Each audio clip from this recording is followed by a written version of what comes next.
Jóvenes y señoritas, muy pero que muy buenas tardes. Sean todos ustedes bienvenidos y bienvenidas a otra clase de historia, Aula 71 del ciclo ordinario de la FE San Marcos, hoy 24 de noviembre del año 2022. Un saludo al tutor Luigi Vidarte, creo que se llama, o Luigi Ramos, no me acuerdo su apellido. ¿Cómo está, tutor? ¿Qué tal? Que está viendo que todo esto funcione con normalidad.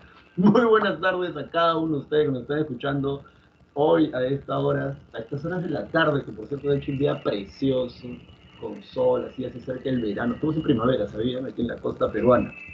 Yo espero que se me escuche bien. En todo caso me informas si se escucha en buena hora. O sea, si se escucha perfecto. No sé por qué razón, pero no he podido conectar creo que los audífonos. Creo que estamos ahorita con el micro y los parlantes de la computadora. Vamos a tomar una fotocaptura de pantalla y vamos a iniciar con la clase de una buena vez. A ver, ajá, sí, espero que sí. ¿No? ¿Ya están listos? ¿Están listas?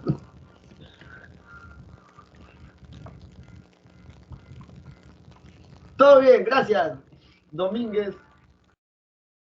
Mestas, Carla, Alexandra. Tenemos el mismo apellido. ¡Bravo! Vamos a dejar el volumen al sonido de fondo. La musiquita es para mí en realidad, para no agüitarme. Muy bien, a ver, vamos a comenzar. Vamos a compartir pantalla. Ya sabes que cualquier cosa puedes prender tu audio. Y además creo que ustedes tienen la opción de preguntar por... Además creo que ustedes tienen la opción de preguntar en una especie de multichat, ¿no? O sea, dejas tus preguntas y uno de los espectaculares profesores de aquí de la FE San Marcos te va a contestar las 24 horas del día, si mal no recuerdo. Ah, ¿qué pasa aquí? ¿Qué pasa aquí? Ay, pero no tenía que hacer esto. No, ya lo hice. Ajá, pero estamos acá. Muy bien. Vamos a comenzar. Creo que alguien escribió en el chat. ¿Qué escribió? Sí. Sí, acá. Muy bien, a ver. Bueno, chicos y chicas, vamos a comenzar de una vez porque esta clase va largo, va largo. Aunque miren, la clase más larga y loca que tenemos, o sea, loca en sentido de tiempo-espacio, porque son 2 horas y 50 minutos, menos de repente, y hay que hablar de 1000 años de historia, y eso básicamente es la separata de la Edad Media. Básicamente es toda la Edad Media, en 1 hora y 40 minutos, más o menos. Entonces, en esta clase no es muy diferente, pero al menos es creo que un poco más ligero desde el punto de vista de la información, de los datos. Y ya sabes, de lo que te puede preguntar la pre a ti de cara a tu examen, tu primer examen. Bien, entonces, ¿esta clase de qué va? ¿De qué trata? ¿Cómo es? ¿Cómo se come? ¿Qué fue? Horizonte temprano, intermedio tardío y horizonte medio. Acuérdate que esa clasificación es la que hace John Rowe, que usa la cerámica para hablar de todo esto. Voy a hacer un barrido de todas las separatas. Si tú quieres le puedes tomar fotocapturas, porque ya sabes que este es un material que se le da a los profesores para hacer la clase un poco más ágil y más rápida. Pero nosotros vamos a trabajar con tu separata y también con unas imágenes que por ahí les he dado. Periodo formativo. Bien, acá ya sabes que cuando hablamos de formativo se están refiriendo a la clasificación que hace Lumbreras. ¿Por qué no utilizamos nosotros, o sea, tú, yo, nosotros, por qué no utilizamos esa clasificación? Porque para Lumbreras no existe Tiahuanaco, o al menos que ya lo haya admitido, no sé. O sea, cuando salí de la universidad, que fue como del año 2012, 2013, todavía estaba esto ahí que Lumbreras no aceptaba esto. Él dice que lo que tú y yo llamamos Tiahuanaco es Wari parte religiosa. A ese debate tú y yo no nos vamos a meter, porque a ti la pre lo que te enseña es que en el horizonte medio hay Wari y Tiahuanaco. Entonces, de todas maneras, periodo formativo, ya sabes que esa es la clasificación que hace Lumbreras. Y recuerda, John Rowe, la palabra clave para clasificar a todas las culturas prehispánicas, todo, así que no te vayas a olvidar de eso. Bueno, entonces hablamos de Chavín, ya sabes que Julio César Tello es el que descubre la cultura Chavín. Luego vamos a hablar de su litoescultura, alucinante la litoescultura Chavín. Gracias a su litoescultura sabemos que consumían alucinógenos. Sí, claro que sí, consumían alucinógenos. Vamos a hablar de esas cosas en esta clase, de drogas. Vamos a hablar de eso. O sea, de términos culturales, históricos, prehispánicos, obviamente, ¿no? No en términos recreativos, imagínate, o sea, loca. Luego a los templos, los lugares más representativos. Te adelanto una cosa, mira, en estos temas prehispánicos, cuando en San Marcos hace los exámenes generales y también cuando los hace aquí la pre, son cosas muy puntuales que te preguntan de cada cultura, porque no todas las culturas destacan en lo mismo. Estás anotando, ¿no? Porque esto te puede servir para estudiar. Por ejemplo, tranquilamente la PRE te puede preguntar por los estilos cerámicos de cada cultura, porque curiosamente cada cultura tiene estilos cerámicos que los diferencian de otros. Si bien es cierto, en un primer momento reciben influencia de la cultura chavín, desde su religión, a los estilos cerámicos o los estilos artísticos. Luego de hablar de Chavín, en el mismo horizonte, al final de ese horizonte se ubica Paracas, que también lo descubre, por cierto, Julio César Tello, ya te contaré por ahí si hay tiempo cómo lo descubrió. Y además es Tello el que va a datar esto de Paracas y lo va a dividir en dos periodos históricos a partir de sus formas de enterramiento. O sea, todo aquí es intuitivo, bastante interesante, no hay que hacerse mucho rollo. La primera parte o el primer periodo lo va a llamar Paracas Cavernas. Acá está. Y el segundo periodo lo voy a llamar Paracas Necrópolis. Cada una tiene características muy chéveres en relación, por ejemplo, a la cerámica, porque son cerámicas diferentes a pesar de que pertenecen a la misma cultura, y también en relación a los mantos paracas, los fardos, entre otras cosas. Otra cosa que tranquilamente te puede preguntar la presa San Marcos en tu examen son las divinidades o los dioses de estas culturas. Cada cultura tiene divinidades con características propias, diferentes, similares o de plano son los mismos dioses. Bien, entonces eso se ve, por ejemplo, en la cultura tiahuanaco igual. Um, pero de todo eso vamos a hablar. Luego pasamos al intermedio temprano. Aquí han tenido la amabilidad, así como en tu separata, de ponerte las características. Y como puedes ver, hay un montón de culturas. ¿Qué es lo que coincide con las teorías, por ejemplo, de John Rowe? ¿Te acuerdas? Él va a decir que hay en este periodo una eclosión, una diversidad, una heterogeneidad, diferentes estilos cerámicos en diferentes partes de lo que en la actualidad vendría a ser Perú. Luego de esto, tenemos a la cultura, o sea, vamos a hablar, acá hay varias culturas, como tú puedes ver, mira, están Recuay, Huarpa y la cultura Lima, de las cuales tú y yo no vamos a hablar porque realmente la PRE no te lo va a preguntar, ya no pregunta, pero no pregunta, si no me crees, revisa exámenes pasados.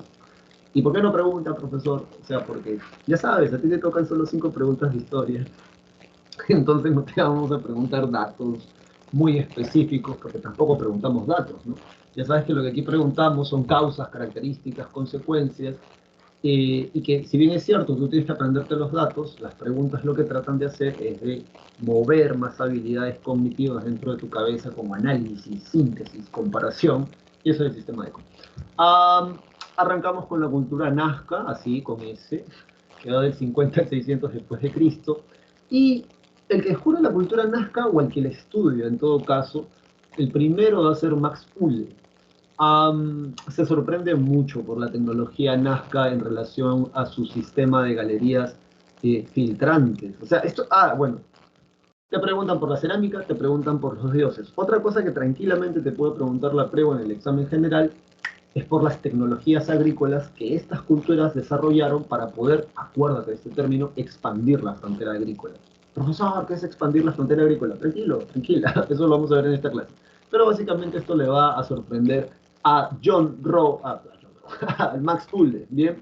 Otra cosa que también te puede preguntar tranquilamente la PRE, porque o sea, son preguntas clásicas, es las capitales, o sea, capital para que tú me entiendas a qué me estoy refiriendo. Técnicamente el término es centro ceremonial, ¿no? Entonces te pueden poner, ¿cuál es el principal centro ceremonial de la cultura nazca? Entonces tú sin temor a equivocarte vas a decir Cahuachi. Y así te pueden preguntar por los principales templos o centros ceremoniales de las diferentes culturas que vamos a estudiar hasta antes de la llegada de los españoles. Sí, sí, así que no, estás anotando, ¿no? Por eso, para que después no me estén preguntando, profesor, ¿cuáles son las fijas? Te estoy dando las fijas, bien, así que acuérdate. Luego, ya sabes, la cerámica nazca es alucinante por esta cosa de que pintan toda la cerámica, eso lo vamos a ver más adelante. Luego tenemos a la cultura mochica con la... A ver, aquí hay un dato curioso que parece insignificante, pero vale la pena mencionarlo, ¿ya? En tu separata sí está escrito correctamente, no es dama. O sea, y no porque acá la gente sea machista o algo así, no, para nada. Sino es señora, le cago. ¿Y por qué? Tú dirás, ya te voy a contar eso en clase, porque es señora y no es dama. Bien. Pero es alucinante el descubrimiento de la sacerdotisa de Cao. por varias razones que en clase te las voy a explicar muy rápidamente. Los mochica se ubican en la costa norte. Este es Ayapaec, su divinidad principal, así está retratado en los frisos de barro. Frisos de barro, profesor, esculturas en las paredes de los templos de los mochica. Luego tenemos la iconografía mochica, que es alucinante, junto con sus cerámicas. De hecho, Julio César Tello descubre la sífilis antes de la llegada de los españoles en el Perú, gracias en parte a los huacos mochica, porque son tan realistas, tan exactos a la hora de modelar al retratado, que retratan también los síntomas de la sífilis, aunque usted no lo crea. Luego el señor de Zipán es alucinante, porque ya sabes, es el equivalente al descubrimiento de la tumba de Tutankamón para el continente americano, la tumba de un gobernante prehispánico sin profanar por los huaqueros o los saqueadores de tumba. La metalurgia y la calidad de la metalurgia que se encontró en ese lugar es simplemente A1, A1. Luego llegamos al horizonte medio y ya tenemos ya llevamos 10 minutos solamente presentando las paredes, haciendo esto. Luego llegamos al horizonte medio y aquí vamos a hablar principalmente de dos culturas. Por un lado, la cultura Wari, cuya capital se piensa era Viñaque, y desde Viñaque se van a expandir. Y por otro lado tenemos Taypicala, que vendría a ser la capital de la cultura Tiahuanaco. Si la PRE te pregunta por esto, bueno, la manera clásica de preguntar por esta parte, casi siempre han preguntado comparándolos. Porque como pertenecen al mismo periodo, el horizonte medio, ¿qué tienen en común? El mismo dios, Huiracocha, el dios de los báculos. Y, pregunta examen general de San Marcos, ¿dónde se encuentra la representación mejor lograda del dios Huiracocha? Te presento, este es el dios Huiracocha, o también conocido como el dios de los báculos. ¿Por qué? Porque tiene dos varas, dos palos, dos mazorcas, dos serpientes, como lo quieras ver, pero la cosa es que tiene dos en cada brazo. Esta representación, la más antigua, la tiene la cultura chavín, que también ha sido pregunta en el examen general y tranquilamente te lo pueden hacer aquí en la pre. Los Wari también tienen el dios de los báculos, sí, solo que le llaman el dios visco, pero también es Huiracocha. ¿Por qué dios visco? Porque sus ojos acá tienen como las fases lunares, cuarto creciente, cuarto menguante. Parecen fases lunares, ya depende del arqueólogo que leas. Pero la representación más bonita, entre comillas, porque el término correcto es la mejor lograda, se ubica en la portada del Sol, que le pertenece a la cultura tiahuanaco. Bien, y que en la actualidad queda para el lado de Bolivia. No sé si ya la trasladaron de lugar, para que ya sabes la intemperie no la dañe. Pero ahí está. Datos que no te puedes olvidar: tecnología agrícola de los tiahuanaco.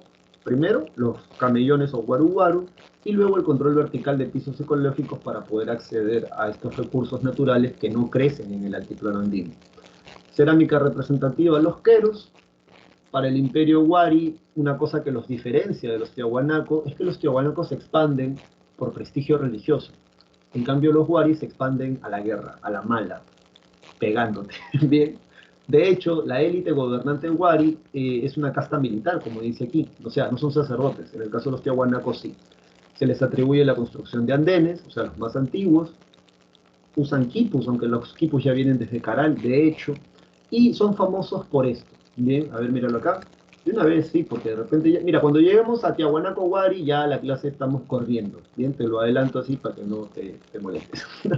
Piquillacta, esto vendría a ser una cabeza de región. Es el plano de una ciudadela típica Wari. ¿Cuántas cabezas de región te han puesto en tu separata? Bueno, las cuentas acá. 1, 2, 3, 4, 5, 6, 7, 8 cabezas de región. Profesor, ¿qué significa cabeza de región? Pregunta, examen general de San Marcos. La cabeza de región básicamente es un lugar como este que tú ves aquí, desde donde el cual gobiernan y controlan a otros pueblos. Los Wari son chéveres en ese sentido porque los Wari no se meten dentro de tu pueblo y desde ahí te gobiernan. Los Wari lo que hacen es construir su propia ciudadela, que además está conectada por la primera red de caminos de los Andes. Tú dirás, profesor, ¿eso no es el Capac Ñan? A ver, mi estimado y estimada estudiante, la primera red de caminos la construyen estos compadres. Luego los incas la llevan a su máxima expresión, que tú y yo desde el colegio conocemos como el Capac Ñan. Y ya está. A ver, ¿dónde está? Cerámica Wari, tenemos dos estilos. El estilo Pacheco, que es al toque le identificas porque tiene un estribo y hay una escultura, casi siempre es de un animal. Y el estilo Roble Moco es como una especie de cántaro, tipo urna, y hay un rostro. Bien, así, así. Y este es el dios Visco o el dios de las varas. Y ya está, el señor David Cabamán, que es un hallazgo arqueológico que encontraron, un gobernante wari, es ceja de selva, lo que es importante porque significa que los wari llegaron hasta ahí. Esta es la cronología. Y nosotros nos vamos. ¿Qué pasó? Sí, se escucha fuerte y claro. Muchas gracias, Paniagua, Pacaya, Andrés Fernando. Su madre, ese nombre de noble conquistador. A ver, vámonos entonces nosotros. ¿Dónde nos vamos? Tú y yo nos vamos para acá. Bien, Paquita, acá está. Bien, entonces, a ver, no te vayas a perder. ¿Ah? Tú y yo estamos aquí. Vamos a arrancar. Y comenzamos de una buena vez. A ver, vamos a poner esto aquí así. Y ya está. A ver, entonces, periodo formativo, periodo inicial, horizonte temprano, ya sabes que es el que le pone John Rowe. Bien, va del año 1700 al año 200 antes de Cristo. La cronología es referencial, pero vale la pena que por ahí, digamos, recuerdes al menos los siglos, ¿no? Ya sabes que es antes de Cristo en todo caso. Características generales, se consolida la teocracia. No es clase de lingüística, pero aprovecha. Teo, Dios, cracia, gobierno. Teocracia, gobierno de Dios, más o menos. Vendría a ser el gobierno de los sacerdotes. En esta época lo que existe es una sociedad de jefatura con casta sacerdotal. Que es una sociedad de jefatura con casta sacerdotal. Una sociedad de jefatura con casta sacerdotal, básicamente, o sea, muy elementalmente, porque quien te habla ha tenido que leer un libro prácticamente, unos 2 o 3 capítulos del libro de Elman Service. Elman Service escribe sobre esto, pues, estas sociedades de jefatura con casta sacerdotal, que eso, pues yo tuve que entrar a la universidad para leer esto, estudiar la carrera de historia. Así que yo te lo resumo a ti de una manera más amable. Gente que se dedica a estudiar, gente que se dedica a ver el cielo para saber cuándo hay equinoccio, cuándo hay solsticio, cuándo llega el verano, el otoño y el invierno. Gente que se dedica a la habilidad de poder tallar estas cosas o poder hacer cerámica bien chévere. Gente que se dedica a acumular el conocimiento de cómo curar, cómo sanar.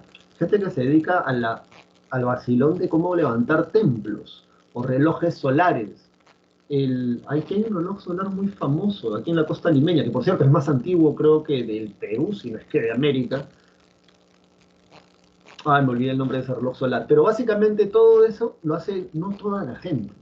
Escúchame bien porque esto es algo que te tiene que quedar grabado a fuego. Nuestra sociedad básicamente se divide en esos 2 tipos de personas. La gente que se dedica a estudiar y a partir de lo que estudia, trabaja, vive dignamente, esa es la idea. Y la otra gente es gente que simplemente se dedica a trabajar, pero no en algo que hayan estudiado, no en algo que hayan de repente adquirido, ¿no? O sea, le hayan metido mucho empeño, sino es algo que cualquier persona común y silvestre podría hacer. Por ejemplo, para barrer las calles no necesitas ni siquiera terminar secundario. Y ojo, no te vayas a equivocar, cualquier trabajo es digno, ¿bien? Siempre y cuando eso es lo que desees hacer y no estés pensando en hacer otra cosa. De ahí viene esta historia de Jesús con María y Marta, ¿no? Para la gente que ha leído la Biblia, ¿no? Porque Marta estaba lavando los platos, estaba sirviendo la comida, mientras que María se sienta a los pies de Jesús y comienza a escuchar la prédica de Jesús. Y eso es raro, pues, ¿no? Porque en ese tiempo, así como en la actualidad, en algunas casas muy tradicionales y conservadoras del Perú, la mujer tiene que estar atendiendo al hombre. Entonces Marta mira a María y le dice, Señor, ¿no le vas a decir nada a esta vaga? Y entonces, ¿no es, Señor, que estoy toda tareada y apurada con las cosas? Léelo, eso es bíblico, ¿verdad? Entonces Jesús la mira y le dice, Marta, le dice, ¿no? O sea, María escogió la mejor parte, le dice, ¿no?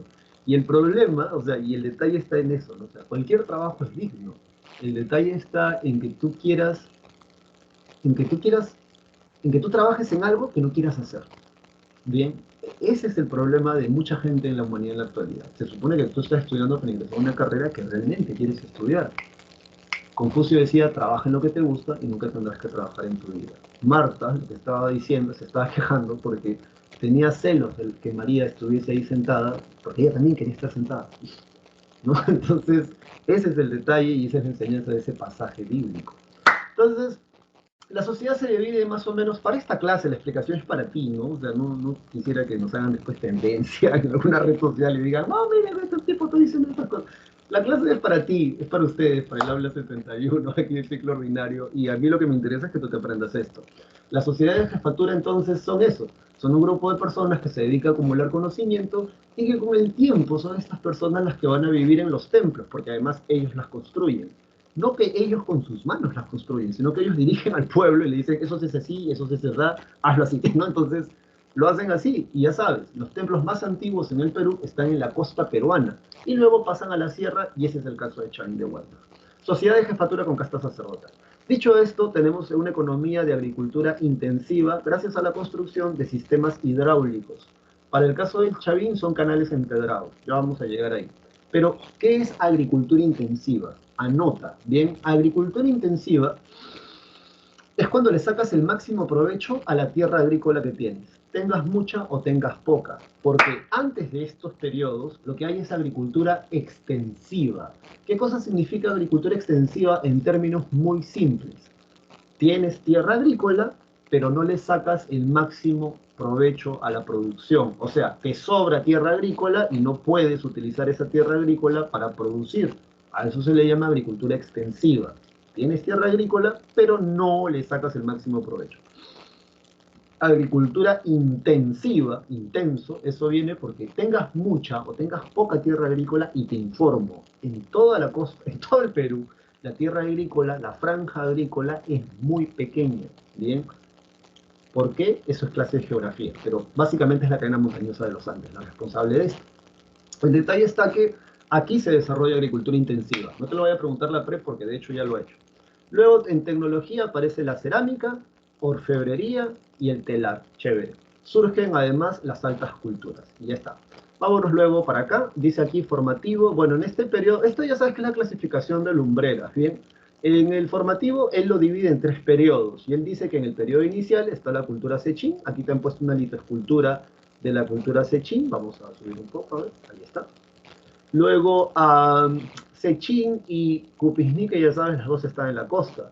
Esto vendría a ser cerámica estilo Cupisnique, que luego se perfecciona con Chavín, ¿bien? En el formativo medio estaría Chavín y al final aparecería la cultura Paracas. Sin embargo, ahora vamos a usar la clasificación de John Rowe, porque si no nos explica esto, ¿bien? Según la clasificación de John Rowe, la cultura Chavín es todo este horizonte cultural. ¿Por qué lo llama así? Por la cerámica. El tipo de cerámica que van a encontrar es un solo estilo, y en ese sentido, en la recámara de las ofrendas, o sea, más o menos por acá, que es donde se encuentra el templo de Chavín de Huántar, van a encontrar cerámica, escucha bien, no te la pierdas, de lugares tan lejanos como el norte de Cajamarca o Piura, o el norte de lo que en la actualidad vendría a ser Ica.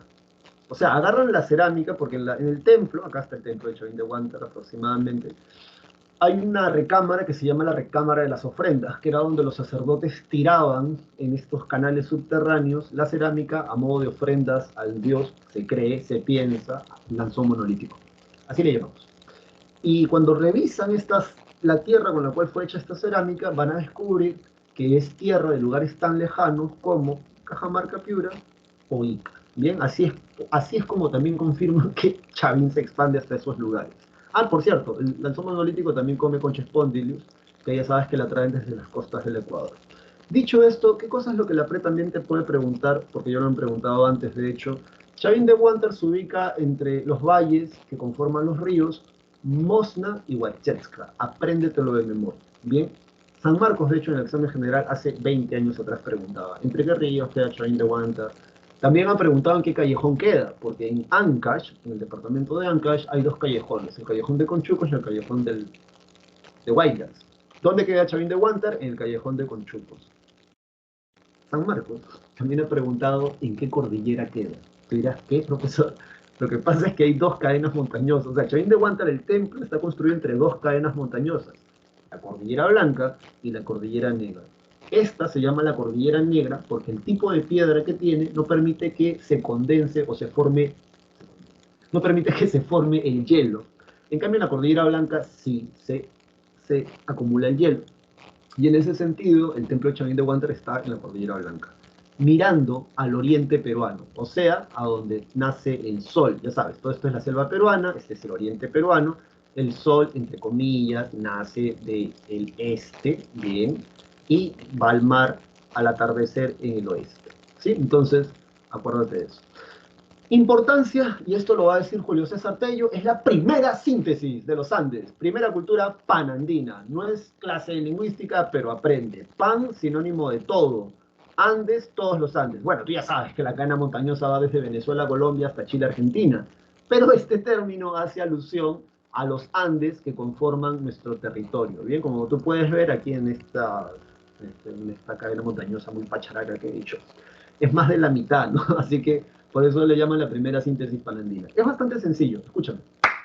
Los primeros templos aparecen en el arcaico superior en la costa. Luego, un grupo de personas usa toda esa tecnología que se ha creado en el arcaico superior, se lo lleva a Ancash, a la Cordillera Blanca, y lo llevan a su máxima expresión, lo llevan a otro nivel. Ese otro nivel es la cultura chavín de Huanta. Bien, del año 1200 al año 500 antes de Cristo, aprox. Luego, por eso dicen síntesis. ¿Síntesis de qué? De todo el periodo anterior, que es el arcaico superior. Luego de esto, el origen. Esto también es una pregunta clásica, ¿no? O sea, tranquilamente Tren puede preguntar. La pregunta más clásica de todas es: ¿a partir de qué cultura surge la cultura Wari? Esa es una pregunta clásica, hasta en el examen general, la han hecho muchas veces. Creo que cuando yo estaba postulando a la PREP, a San Marcos por la PREP, también me preguntaron lo mismo. Así que esa pregunta yo la sabía de memoria porque ya la habían preguntado antes en exámenes más antiguos, de la década del 90, de la década del 80. Y bueno, en esta separata han tenido a bien ponerte información más actual desde el punto de vista de la investigación arqueológica. Y en ese sentido ahora sabemos, por ejemplo, que Chavín surge a partir de la integración o síntesis de las tradiciones culturales precedentes arcaico superior, sobre todo de origen costeño, ¿ves? ¿Ves lo que te estaba diciendo? Como por ejemplo Sechín y Cupisnique. Y ya está. ¿Alguien ha hecho un comentario? No, estamos bien. Entonces, vamos a ver, acá. Vámonos a la página siguiente inmediatamente. Tú estás subrayando como loco y como loca, ¿verdad? En cuestiones políticas, dice aquí, Chavín fue una teocracia dirigida por una casta sacerdotal de gran prestigio. Subraya estas palabras. Quienes ofrecían servicio de oráculo, el servicio de oráculo, elaborado en el calendario agrícola, a cambio de ofrendas y de trabajo.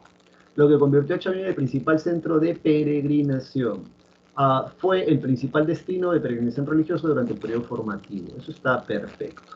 En economía, dirigido por sacerdotes especialistas, basada en la agricultura intensiva, sí, especializada en el cultivo y difusión del maíz, ok.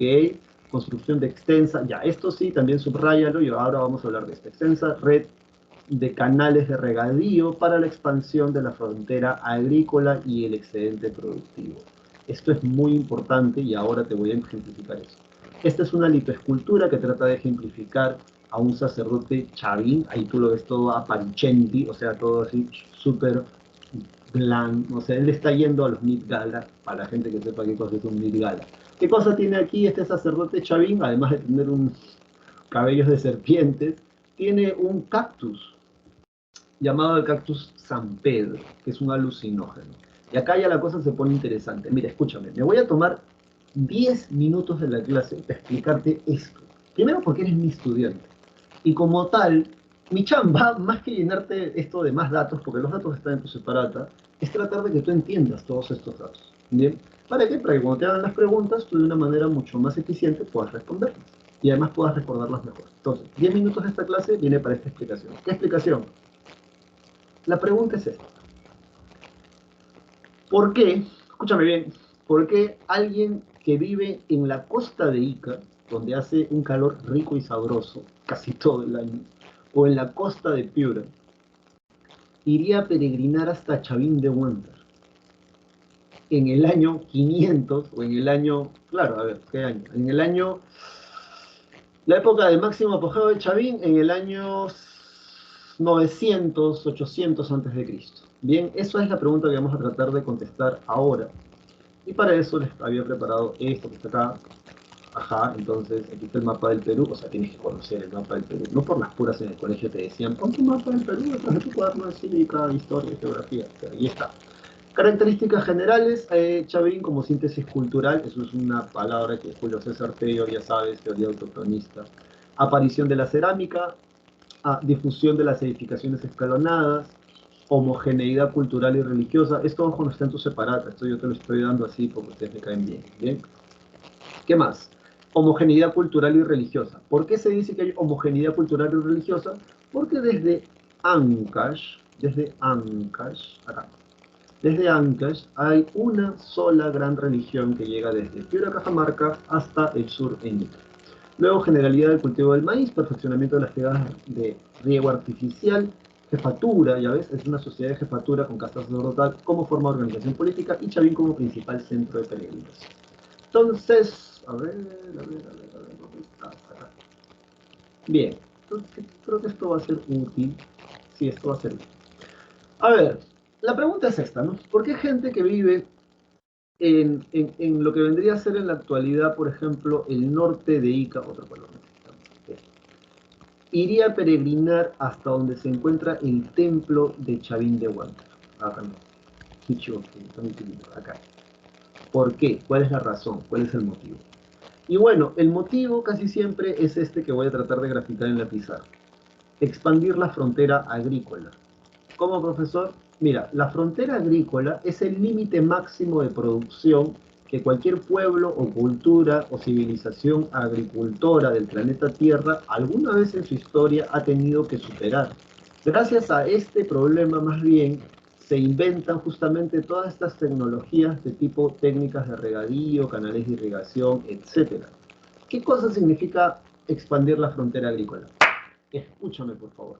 Somos una cultura de Ica del año 800 antes de Cristo, pleno apogeo de la cultura chavín. Y vivimos acá, ¿bien? Ahí vivimos. Entonces, alguno de ustedes de repente es el sacerdote o la sacerdotisa o la casta sacerdotal, hay hombres y mujeres, en ese tiempo no hay rollos, así como en la actualidad, de que las mujeres no hablan, no ven así, ¿no? O sea, son otra cultura, tienen otra religión, ¿bien? Y entonces, después de una fiesta, la gente dice, el sacerdote o la esposa del sacerdote le va a decir a toda la gente, a toda la casta sacerdotal en el templo o en la huaca, por favor, trata de hacer este ejercicio conmigo para que te acuerdes de esto toda tu vida. Y entonces van a decir, ¿no? ¿Saben qué, gente? A los sacerdotes en asamblea, tenemos un problema. ¿Cuál es el problema?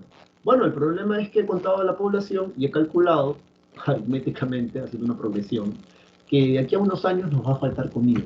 Entonces la gente preguntará, ¿por qué dices eso? Porque ya no tenemos cómo producir más de lo que consumimos. De aquí a unos años nos va a faltar comida. Por mucho que saquemos productos del mar, nos va a faltar alimento. Entonces el sacerdote te dirá, bueno, hay que sacrificar a la gente. Eso se piensa que se haría. Y entonces dicen, no, por mucho que sacrifiquemos gente, o sea, tendríamos que sacrificar a mucha gente y no nos conviene, no podemos sacrificar a tanta gente. Entonces, una persona por ahí, otro sacerdote dirá, bueno, ¿saben qué? El problema es la frontera agrícola. Miren, ¿saben qué hay al otro lado de nuestro pueblo, pasando esta montaña? Porque algo que nunca te explican en clases es cómo se hacen los intercambios. ¿Cómo se hacen los intercambios de larga distancia? Hay dos formas. Una es que tu propia cultura tenga balsas y, por ejemplo, vayas a Ecuador para traer conches póndidos.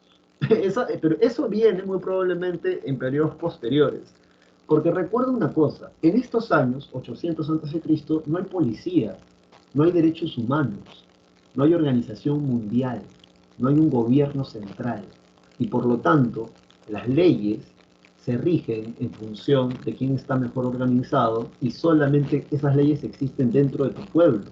En estos años viajar es súper complicado, porque si tú te atreves a salir de tu pueblo, más allá hay otro pueblo y tienen sus propias costumbres, religión, gobernantes. Y como no hay leyes, no hay policía, no hay un gobierno central, te pueden raptar, te pueden esclavizar, te pueden torturar, te pueden violar, te pueden sacrificar o hacer todo eso junto al mismo tiempo. Entonces tú naces, creces, te desarrollas, te reproduces y te mueres en tu pueblo. Cuando se hacen los intercambios, por lo general es de esta manera. Mira, porque esto tendrías que ingresar a la universidad y estudiar arqueología, historia, antropología para saber esto. Hay un cerro y una vez cada cierto tiempo, en la parte de este cerro, la gente que vive en este pueblo, una parte, casi siempre son los sacerdotes, con el tiempo se va a volver un grupo, una clase social, comerciante. Luego tienes otro pueblo acá, que también va a este lugar, y ahí hacen los intercambios de productos. Y así se hacen los intercambios de una zona a otra.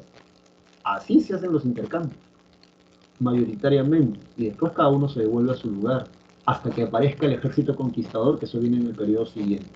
Entonces este sacerdote dice, o sacerdotisa dice, bueno, yo he escuchado que el pueblo B, que está acá a la vuelta del cerro, han tenido el mismo problema. ¿Cómo expandir la frontera agrícola? ¿Cómo alimentar a más gente? Ahora tú dirás, profesor, bueno, ¿y por qué no siguen sembrando más? Lo que pasa es que esta gente no sabe cómo llevar el agua del río, esta culebrita azul que ves aquí o celeste, es el río, yo lo he hecho así, y no saben cómo llevar agua justamente de la orilla del río a un punto tan lejano, más allá de su propia frontera agrícola, como por ejemplo al punto B. No saben cómo. Parece tonto, pero no lo saben. Entonces, ¿qué cosa han hecho? Va a preguntar un sacerdote. Bueno, lo que han hecho es visitar a un dios famoso. Dicen que da mucho miedo porque a veces va la gente a ver a este dios y el dios si te encuentra rico y sabroso o si le caes mal, si le caes bomba, te puede tragar. De hecho, se sabe eso en la actualidad. Dentro de las galerías, en el templo de Chavín de Huántar, han encontrado huesos mordidos con tanta violencia que se notan las marcas de los dientes en los huesos, actos de canibalismo. Tiene un par de explicaciones eso, pero ya. Entonces, no se diga más, ¿verdad? Porque, o sea, si ese Dios tiene la respuesta a nuestro problema, hay que ganarnos el favor de Dios. Entonces vamos a preparar una comitiva. Pueden ser 10, 15 personas, quizás no serían más de esa cantidad. No puede ir mucha gente tampoco, ¿no? Pero déjame decirte que si tú, varón o señorita, has sido seleccionado para ese viaje, ya sea como cargador o ya sea como ofrenda, porque, a ver, ¿qué cosa le das a un Dios en la tierra? Bueno, la mejor cerámica, la mejor textilería, la mejor carne, los mejores trabajos en orfebrería, si es que los tuvieras. Y si al Dios le gustan las vírgenes, bueno, 2 vírgenes, acá. Y si le gustan los chicos, ya también, no sabemos si es un Dios. Entonces, si tú has sido seleccionado, o de repente eres el sacerdote o la sacerdotisa, o eres el cuidador, el guardián, y has sido seleccionado para ir a ese viaje, es el viaje de tu vida. En la actualidad, por ejemplo, tú tienes, gracias a la internet, gracias al acceso al internet, puedes consumir muchas películas de terror, de tal forma que ya ni siquiera a veces te dan miedo. Pero en esta época te emociona. Porque, o sea, hay gente que nunca ha salido de Lima. O sea, y cuando digo esto no es chiste, no es broma. Yo, por ejemplo, era así antes de ingresar a San Marcos. O sea, nunca hicieron un bien ni de promoción. Te fuiste, no sé, pues a Ica. ¿No? O sea, nada, nada. Todo lo hiciste en Lima. Y entonces imagínate, si en la actualidad, pleno siglo XXI, nunca has salido de Lima, ni siquiera para tu viaje de promoción, imagínate en estos tiempos. Entonces, si tú eres seleccionado para eso, es el viaje de tu vida. Lo vas a contar y tus familiares contarán tu hazaña. Obviamente, si regresas. Si no regresas también, porque son culturas orales. Desde Lima en bus, o sea, desde aquí, bueno, estoy en San Martín, Lima. Desde Lima en bus hasta Huaraz son 8 horas. Y desde Huaraz mismo hasta el templo de Chavín de Huántar son 4 horas. 2 horas para subir la Cordillera Blanca, 2 horas para bajarla. Entonces, imagínate esto: ir a pie. Es un viaje peligroso, es un viaje emocionante, es un viaje agotador, porque si nosotros venimos de un pueblo de la costa, donde hace calor, vamos a tener que subir una cadena montañosa de los Andes, y ya te he dicho que en bus son 2 horas, desde Huaraz mismo, 2 horas, en bus, y luego hay que bajar, descender 2 horas. Entonces imagínate tú hacer esa ruta a pie. De repente se nos perdió una persona, nos asaltaron, de repente alguien se fue a orinar, no regresó nunca, se lo comió un jaguar, un puma. La vida es peligrosa en ese tiempo. Pero conforme nos vamos acercando a este lugar llamado Chavín de Huántar para nosotros, nos encontramos con gente, nos encontramos con otros pueblos que ya tienen la costumbre de visitar a esta divinidad y, y todos coinciden en lo mismo. Es un Dios sabio, es un Dios poderoso, realmente te resuelve los problemas. Y si le caes bien, le llevas buenas ofrendas, puedes solucionar tus problemas, expandir en nuestro caso la frontera agrícola. Entonces, cuando llegamos al sitio, el sitio es alucinante. Bien, o sea, es alucinante porque es alucinante. El lugar dicen, es un templo en forma en U, y acá lo puedes ver más o menos, es un templo en forma en U. Estas fotos, por cierto, las tomé cuando en mi primer viaje a ese lugar. 2 días desde ahí he llegado a Chavín de Huancayo. Y ves a este señor que está aquí parado, Chilazo, es uno de los cuidadores, ¿ves ahí que está ahí? Ya. Ese señor estaría, pucha, lo que pasa es que si pongo esto no se va a notar. A ver, vamos a retroceder acá. Creo que no, ya sé lo que vamos a hacer. Vamos a borrar esto. Ajá. Aquí está. Mira, este señor que tú ves aquí parado se encontraría acá. O sea, esta puerta que es la portada de las Falcónidas está en tus separatas, es esto que tú ves aquí. Toda esta estructura sería más o menos de alto, con celeste, porque si no, no se aprecia, con rojo, ¿no? Toda esta estructura que está aquí de alto sería así más o menos. O sea, cuando estaba de estreno, ¿no? Cuando estaba nuevecito. ¿Bien? Y aquí estarían las cabezas clavas. Las estoy graficando demasiado grandes, ¿ya? Pero más o menos así sería. Bien, ahí estarían las cabezas clavas. Aquí hay una especie de respiradero donde se ve un canal de agua, que es un canal de agua empedrado. Esto que está aquí es la portada de las Falcónidas. Está hecho es el mismo tipo de piedra, solo que eligieron una piedra, el mismo tipo de piedra más claro y el otro más oscuro, pero es el mismo tipo de piedra. Lo llaman la portada de las Falcónidas porque aquí hay litoescultura, hay grabados, hay dibujos en la piedra de aves, ¿bien? Entonces le llaman la portada de las Falcónidas. Cuando nosotros llegamos a este lugar alucinante, a el que nos recibe es un sacerdote, obviamente de la cultura, no se borra, obviamente de la cultura chavín, y creo que por ahí te han graficado un sacerdote. Bien, entonces, vamos a respetar esto. Muy probablemente nosotros no somos los únicos que hemos llegado. Por cierto, lo que te estoy enseñando se llama historia antropológica comparada. Así como en la actualidad hay lugares sagrados en Asia, en África y también por ahí en la selva peruana o en la Amazonía en general, y te someten a una serie de rituales para poder pisar el sitio sagrado, muy probablemente en esta época fue así. De hecho, hay un documental en National Geographic que se llama El Teatro del Inframundo, si no me equivoco. Dura más de 1 hora y ahí te lo puedes vacilar. Pero te lo resumo yo en 2 minutos porque ya se nos está acabando el tiempo. Entonces, tenemos el templo en forma de U, hay una plaza hundida, por cierto. Acá muy probablemente estaba el obelisco Tello. Bien, se llama así porque Julio César Tello descubrió este obelisco que muy probablemente sirvió como reloj solar. Recuerda que estos templos se usan, estos obeliscos, cada vez que tú en una cultura veas un pilar, tienes que pensar que ese es el reloj público. ¿Cómo, profesor? Sí, ese es el reloj de la gente. Porque gracias a eso tú sabes las horas, ¿no? La hora del día, por así decirlo, y también sabes cuando hay un solsticio, un equinoccio. Bien, acuérdate que son sociedades agricultoras y necesitan saber esas cosas, al menos los sacerdotes. Entonces piensa que después de haberte sometido a un ayuno, o sea, primero nos entrevista el sacerdote, ¿no? ¿Quiénes son? Bueno, nosotros somos un pueblo de Ica, venimos porque tenemos un roche, no sabemos cómo expandir la frontera agrícola. Si no lo podemos hacer, la gente del pueblo luego nos puede matar, cosa que pasa, es muy común. Entonces el sacerdote te dice, bueno, ¿y quién le han traído al dios? Entonces le presentamos, ¿no? Le hemos traído cerámica, carne, metales, metalurgia, ¿no? Le hemos traído textilería, 2 vírgenes, mujeres, 2 vírgenes, varones, todo eso es para el dios. El sacerdote nos dirá, es poco, ¿ah? Pero lo vamos a aceptar por esta vez, así que ya. ¿Quién es el líder? Tú levantas la mano, yo, ya. Entonces a ti te vamos a someter a un ayuno. 2 semanas, un mes, te vas a quedar ahí el tiempo que sea necesario. Tienes que resolver el problema. ¿Cómo expandir la frontera agrícola? ¿Por qué te someten a un ayuno? Porque te van a dar un alucinógeno. 2, de hecho. Drogas. El ayuno consiste básicamente en quitarte la carne, las proteínas, los lácteos, los quesos. No sé si no sé si había quesos, pero te quitan todas las proteínas. De tal manera que tus órganos puedan descansar. Es el mismo principio cuando vas a consumir ayahuasca, por ejemplo. De tal forma que cuando tú consumas el San Pedro, que lo extraen de un cactus, que es un brebaje, y el yopo, que es un frijolito que se esnifa, o sea, no, hace un polvito que tú lo aspiras, eh, tú no sabes que te están dando drogas. Bien, o sea, no es como en la actualidad que tú conoces más de 5, 6, 7, 8 tipos de drogas. El conocimiento es poder.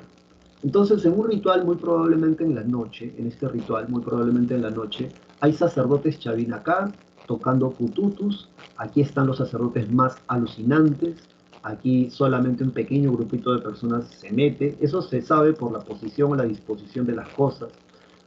Esta es la portada de las Falcónidas. Y entonces aquí están aquellos que han sido seleccionados para ver al Dios. Cuando te dan estos alucinógenos, tú no dices, ah, qué tal viaje, estoy drogado. Tú no piensas eso. Primero estás emocionado porque te han dicho que vas a ver a un Dios en la tierra. O sea, tú estás emocionado por eso. Y además estás temeroso, porque te han dicho que la gente que va a la casa de ese Dios a veces no sale. Se los traga el Dios, se los come, desaparecen en su casa y se quedan a vivir con él para siempre. Y entonces, cuando la droga te comienza a hacer efecto, este sacerdote te conduce por este lado y luego te introduce dentro de los pasajes subterráneos que conducen a la casa de este Dios. Tú no dices, wow, estoy drogado. Tú lo que dices es, estoy sintiendo el poder, la energía, el reino, el chakra del Dios. Por eso me siento como me siento. Nunca he sentido esto en mi vida. Me siento extraño, me siento extraño. Pero debe ser que estoy sintiendo el poder, la fuerza de este Dios. ¿Qué cosa sucede al interior? Estas fotos son de mi archivo personal, por cierto. Es alucinante. Primero, se sabe, gracias a la investigación arqueológica, que tú desciendes en la completa oscuridad. O sea, eso ya nomás es para meterte miedo. Si le tienes miedo a la noche, imagínate meterte a la casa de un dios, el cual tú no has visto, pero dicen que es alucinante, y te meten en la completa oscuridad. Gracias a este alucinógeno, el San Pedro y el Yopo, las pupilas de tus ojos se te dilatan y ocurre algo fantástico. Tus sentidos se agudizan y se distorsionan al mismo tiempo. La pupila, por cierto, es esta cosa, o este punto negro que tú ves aquí en mi ojo, en lo que está alrededor es la iris. Nadie tiene el ojo color negro, no seas loco, no seas loca. Lo mucho es café oscuro es marrón intenso, parece negro, pero no es negro, ¿bien? Si no me crees, mírate al espejo después de la clase. El caso es que primero no ves nada y luego comienzas a distinguir formas. ¿Cómo sabemos que la gente descendía en la completa oscuridad? Porque así como en las pirámides de Egipto, en las esquinas de los techos, del techo con la pared, no hay señales de humo o de antorcha. Por eso la gente se rompe la cabeza con las pirámides de Egipto, porque esos locos, acá tú lo ves todo pelado, de repente no estaría así, de repente. Pero el caso es que en las pirámides de Egipto tú ves que hay jeroglifos, constelaciones de estrellas, historias, y no hay evidencia de que lo hayan hecho con antorchas. Acá la gente desciende sin antorchas. Una de estas recámaras se le conoce como la recámara de los murciélagos. Para ingresar a esa recámara tienes que ingresar gateando. ¿Alguna vez has sentido a un murciélago? Esos animales chillan. ¿Tú te imaginas estar bajo los efectos de estos alucinógenos y en la completa oscuridad sentir que estos bichos, estos no son bichos, estos reptiles voladores te comiencen a volar por la cabeza? Ahí nomás ya te mueres de miedo. Muy probablemente te desorientan, te desubican, hacen que pierdas la noción del tiempo y del espacio, porque es como un laberinto esto. Cuando ya estás en la cúspide, en el acme, en la parte más intensa, o sea, cuando ya te han drogado tanto, que mira, estas son las cabezas clavas. ¿Tú sabes por qué sabemos que consumían alucinógenos también? Porque, cónchale, a ver, por esto, mira, ¿tú ves el ojo de esta cabeza clava? ¿Ves hacia dónde mira? ¿Y ves cómo está su ojo aquí? O mira este, o ya mira este. El más representativo es este. Este ojo mira para acá y este ojo mira para acá. Están así sus ojos. ¿Y tú qué dices? ¿Es una cosa del artista? No, no tiene nada que ver con el artista. En realidad, esa es la evidencia de que han consumido Yopo y San Pedro. Cuando consumes demasiado estos alucinógenos, los ojos se te desorbitan. Uno mira para allá, el otro mira para allá. Y no sé si eres curioso como Jorge Curioso, pero mira esto. ¿Qué es esto que está acá? ¿Son colmillos? ¿Son colmillos? ¿Te das cuenta del detalle o no te das cuenta del detalle? Es moco, que es otra evidencia de que han consumido mucho San Pedro o yo. Te cae una baba de color verde o blanquecino de la boca o de la nariz. Consumen estos alucinógenos. Y cuando estás en ese punto, el sacerdote te dice, ya estás listo para ver al Dios. Es una litoescultura de más de 4 metros de altura. Parece una lanza, como puedes ver en la foto. Hay un pequeño ducto, un pequeño canal Algunos arqueólogos van a decir una de dos, o por ahí filtraban la luz de la noche, o sea, la luz de la luna, o por ahí vertían sangre. Ahora tú te imaginas ver esto en un estado alucinógeno y verlo sangrar. Cuando tú entras, esta foto la tomé, cuando tú entras a ese pasillo, tú no puedes entrar caminando así, tienes que entrar caminando de costado. Y una de las primeras cosas que ves de este loco es este ojo. Es un ojo de ese tamaño que te está mirando. De hecho, tú ingresas en una parte más abajo, ¿no? En la actualidad hay más tierra. Ya te estás muriendo de miedo. El sacerdote te dice, avanza, no quiero, avanza, avanza. No has venido a hacer una pregunta porque ya te olvidaste que viniste a hacer una pregunta, ¿verdad? Entonces tú te arrodillarás en este lado de acá, bien, y estás ahí y tú estás pensando que te va a tragar. Y el sacerdote te dice, hazle tu pregunta. Y entonces tú balbuceas dos o tres cosas, el corazón te está latiendo a 1.000.000 por hora. Se te vienen a la mente, primero que no sabes qué día es, no sabes qué fecha es, estás en la total oscuridad, pero puedes distinguir las formas de este ser monstruoso. Y una vez que le dices lo que puedes decir en ese momento, en ese estado, el sacerdote te dirá, ahora cállate porque vas a escuchar hablar al Dios. Y en eso empieza lentamente, pero va aumentando. Ahí el corazón te está latiendo muy fuerte y tú piensas, me va a tragar, me voy a morir. Mira, si no te da un paro cardíaco en ese momento, el sonido luego se comienza a alejar. El sacerdote, antes de que el efecto de estos alucinógenos se te pasen, lo que hace de manera bastante inteligente es sacar. ¿De dónde te saca? Te saca de la casa del Dios. Y cuando tú ya estás afuera, ya los efectos de estos alucinógenos han pasado, coincidiendo con la idea de que de repente, como ya no estás en su casa, ya no sientes el poder de ese Dios. Cuando sales, el sacerdote te hace tres preguntas. Primera pregunta, ¿le hiciste su pregunta al Dios? Tú dirás, creo que sí. Segunda pregunta, ¿escuchaste la voz del Dios? Tú dirás, claro que sí, casi me muero del susto. Tercera pregunta, ¿y entendiste lo que el Dios te dijo? Y entonces, ahí te agarran, ¿no? Tú dirás, no entendí lo que el Dios me dijo. ¿Y ahora qué voy a hacer? Yo vengo de un pueblo muy caluroso en Ica porque tengo el problema de cómo expandir la frontera agrícola. Ahora, ¿cómo voy a hacer? Si yo no regreso con la respuesta, la gente del pueblo, con el paso del tiempo, me va a matar a mí, a toda nuestra casa, a toda nuestra familia sacerdotal. ¿Qué hago? Y ahora, aquí viene la magia de esta gente. La habilidad, la astucia, la inteligencia del Homo sapiens sobre otro Homo sapiens.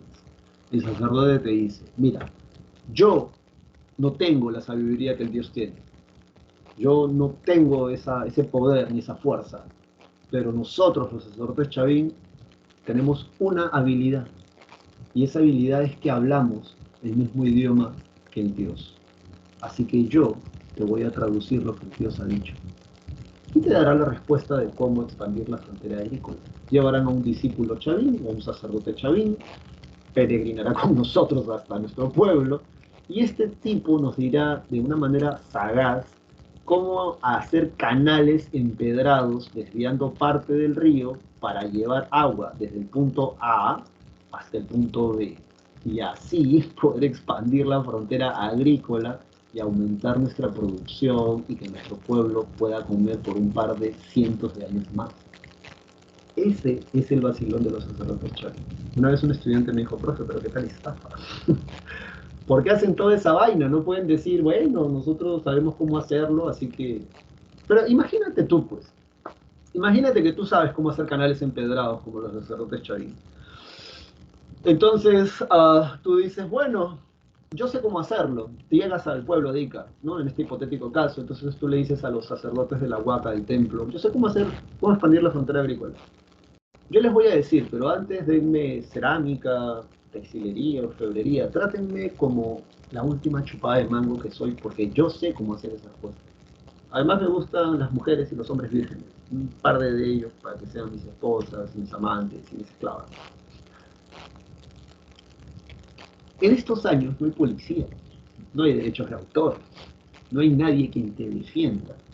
Entonces, yo si fuera un habitante, un sacerdote de nuestro pueblo hipotético, y llega alguien diciendo eso, diría, agárrenlo, tortúrenlo hasta que nos diga cómo hacer para expandir la frontera agrícola y luego matémoslo. Porque nadie lo cuida, nadie lo defiende. Estos sacerdotes tienen que hacer esto. Y todas las religiones se basan en la misma idea, ¿eh? Todas. No hay una sola que no escape de esta idea. Yo no tengo la sabiduría. Yo no tengo la inteligencia.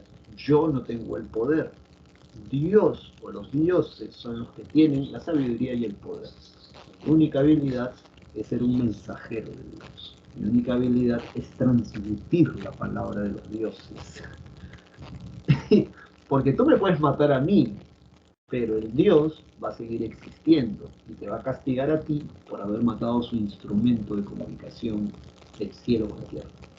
Y se acabó el chiste. Bien, eso es una sociedad de jefatura con casta sacerdotal. Alrededor de estos templos organizan la vida agrícola y social de la población. Y esta gente peregrina justamente porque estos sacerdotes saben cómo resolver este y otros problemas más. Bien, dicho esto, lo demás es sencillo. Bien, lo demás es bastante sencillo porque los demás son ya datos sobre lo que te he explicado. Todas las demás culturas se basan en lo mismo, por ahí hay alguna otra que tiene una característica más, pero básicamente es eso. ¿Cómo se llama esta extensa red de canales de regadío? El mejor ejemplo es el canal de Cumbemayo.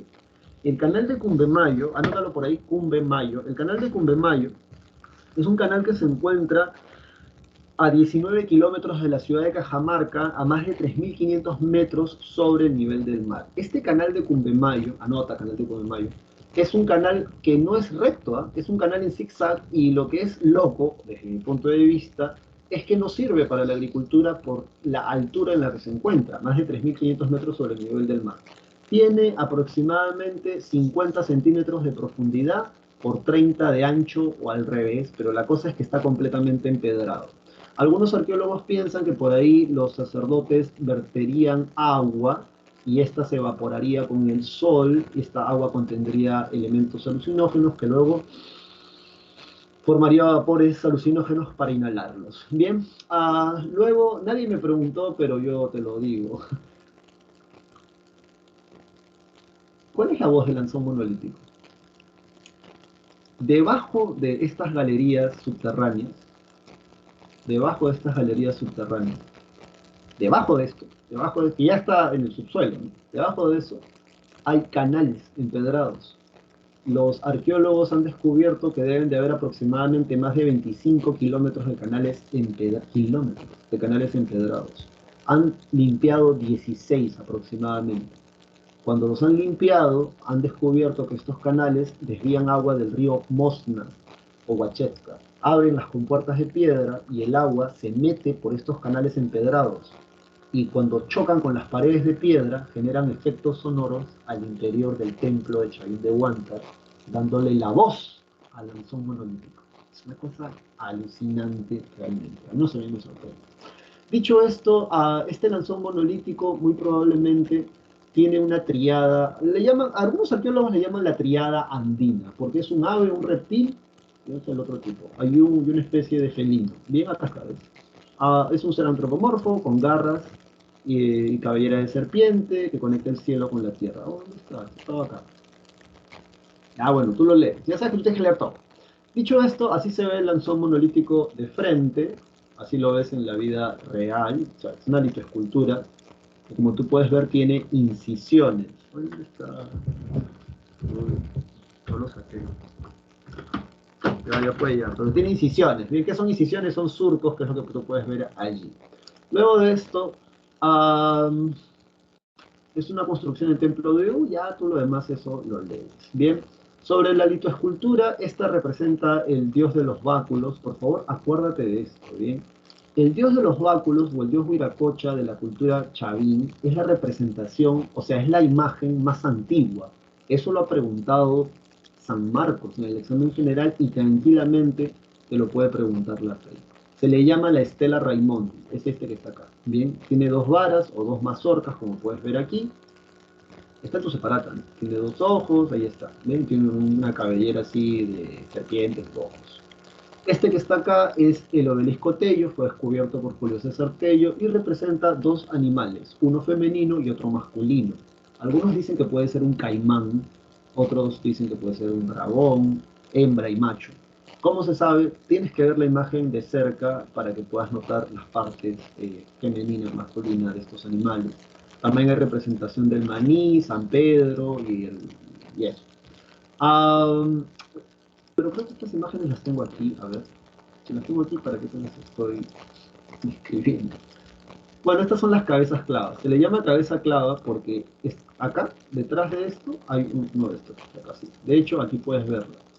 En tu separata dice que muy probablemente retratan la evolución de los sacerdotes. Primero tienes así, una cara de sanazo, como las que están acá, y luego te vas volviendo bien freaky, bien crazy, hasta llegar a esto, que ya estás completamente transformado en un ser con rasgos felinos o de bestias salvajes, adquiriendo su poder y su vitalidad. Esta es la Estela Raimondi, como les decía. Esta es la foto de la litoescultura, bien, es una litoescultura. Era una mesa. Tú puedes creer que había un tipo que la tenía como mesa. Se llama Estela Raimondi porque el gran Antonio Raimondi, que es un explorador y geógrafo italiano que vino al Perú y se enamoró de nuestro país, fue el tipo que hace el primer mapa político del Perú. Así de loco, viajó por todos sitios, ¿sabes? Y un día lo invitaron a comer en la provincia, en Ancash, en Huari, ¿no? Ahí en el distrito de Huari. Y cuando él se sienta en la mesa era de piedra. Pide que la volteen y descubre esta vaina. Por eso se llama Estela Raimundo. Acá, una cosa bien loca. Bien. Luego, este es el obelisco Tello y el lanzón monolítico. Acá puedes ver, digamos, las imágenes un poco más a detalle. Aquí está un pututu, mira. El pututu lo hacen de la concha spondylus. La concha spondylus recuerda que la traen desde Ecuador. Y así se ve el lanzón monolítico visto de frente, porque ya sabes que aquí tú lo ves de perfil. Luego de esto es cerámica Chavín. Bien, no te lo voy a preguntar la pre. Mira, acá está la concha spondylus que la traen desde Ecuador. Incisa, monócroma, esto es gollete. El gollete es esto. Bien, esto es el gollete. Este es el estribo, por aquí meten el líquido. Como puedes ver es de un solo color. De hecho, las mejores conservadas brillan, parecen que están hechas de piedra, pero en realidad es cerámica. Esta es la más característica, ¿bien? La cerámica chavín más característica. Y ya está, ya está. Vámonos ahora inmediatamente a Paracas. Tú lo demás lo lees, te lo vacilas, nosotros nos vamos a Paracas. Esta clase termina ¿a qué hora? A las 6:20 creo, ¿verdad? O 25 me dicen, ¿ya? Entonces, Paracas, del año 700 al año 200 antes de Cristo. La ubicación, la prete la puede preguntar tranquilamente, ¿bien? En la costa sur, departamento de Inca, no es clase de geografía, pero aprende. ¿Qué cosa es una península? De hecho, no es la primera ni la última vez que lo vamos a mencionar. Ya lo habíamos mencionado con la península del Indostán, que es para la cultura de la India. Península, acá. Bien, eso es una península, porción de tierra que se introduce al mar. Entonces, la cultura Paracas se desarrolló en la península de Paracas. Okay, ahí no hay más rollo. Bien, origen surge por la influencia de Chavín sobre las comunidades de la costa sur. ¿Cómo sabemos esto? Por su cerámica, en su primera etapa, Paracas Cavernas, y también por su iconografía, o sea, las imágenes que retratan.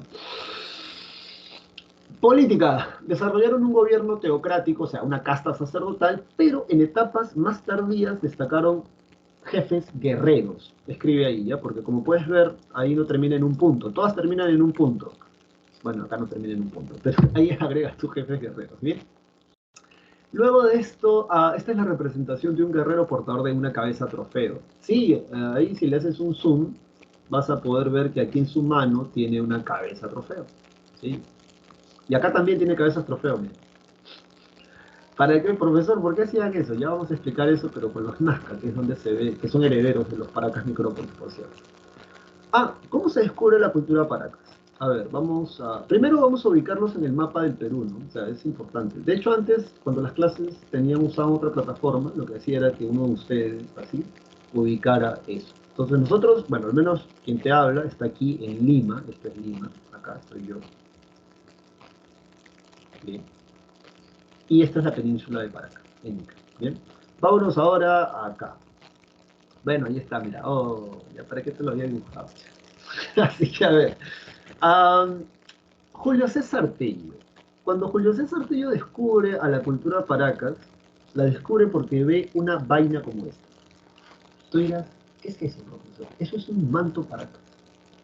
Ahora, um, te lo cuento rápido porque no hay mucho tiempo.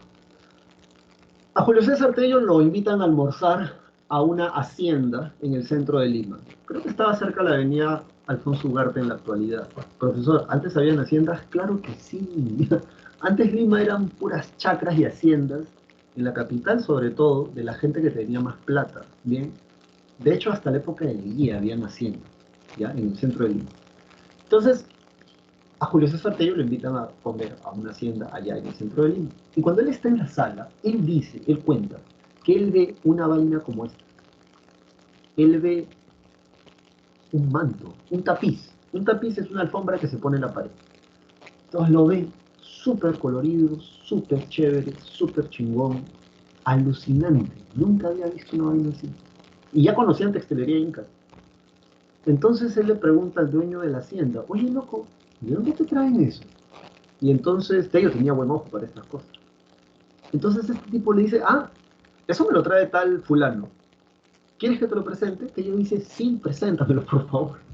Y entonces le presentan a fulano y Tello le dice, oye fulano, ¿de dónde traes eso?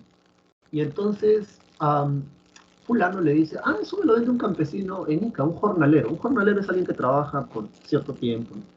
Eso me lo vende alguien de Ica. ¿Quieres que te lo presente? Claro que sí, dijo Tello. Va a Ica Tello y en Ica le presentan a este jornalero, a este campesino, que era un huaquero, o sea, era alguien que vivía de vender el patrimonio cultural prehispánico del Perú. Entonces Tello le dice, oye, mira, yo sé que tú sabes dónde conseguir estos mantos. Quisiera que me digas la ubicación de dónde los consigues. Y entonces el tipo se niega, le dice, no, yo te puedo vender estos mantos, pero no te puedo decir de dónde los tengo, porque yo vivo de eso, ese es mi negocio. Y entonces Tello le dice, pero mira, te voy a pagar una buena cantidad de dinero, dime de dónde lo sacas.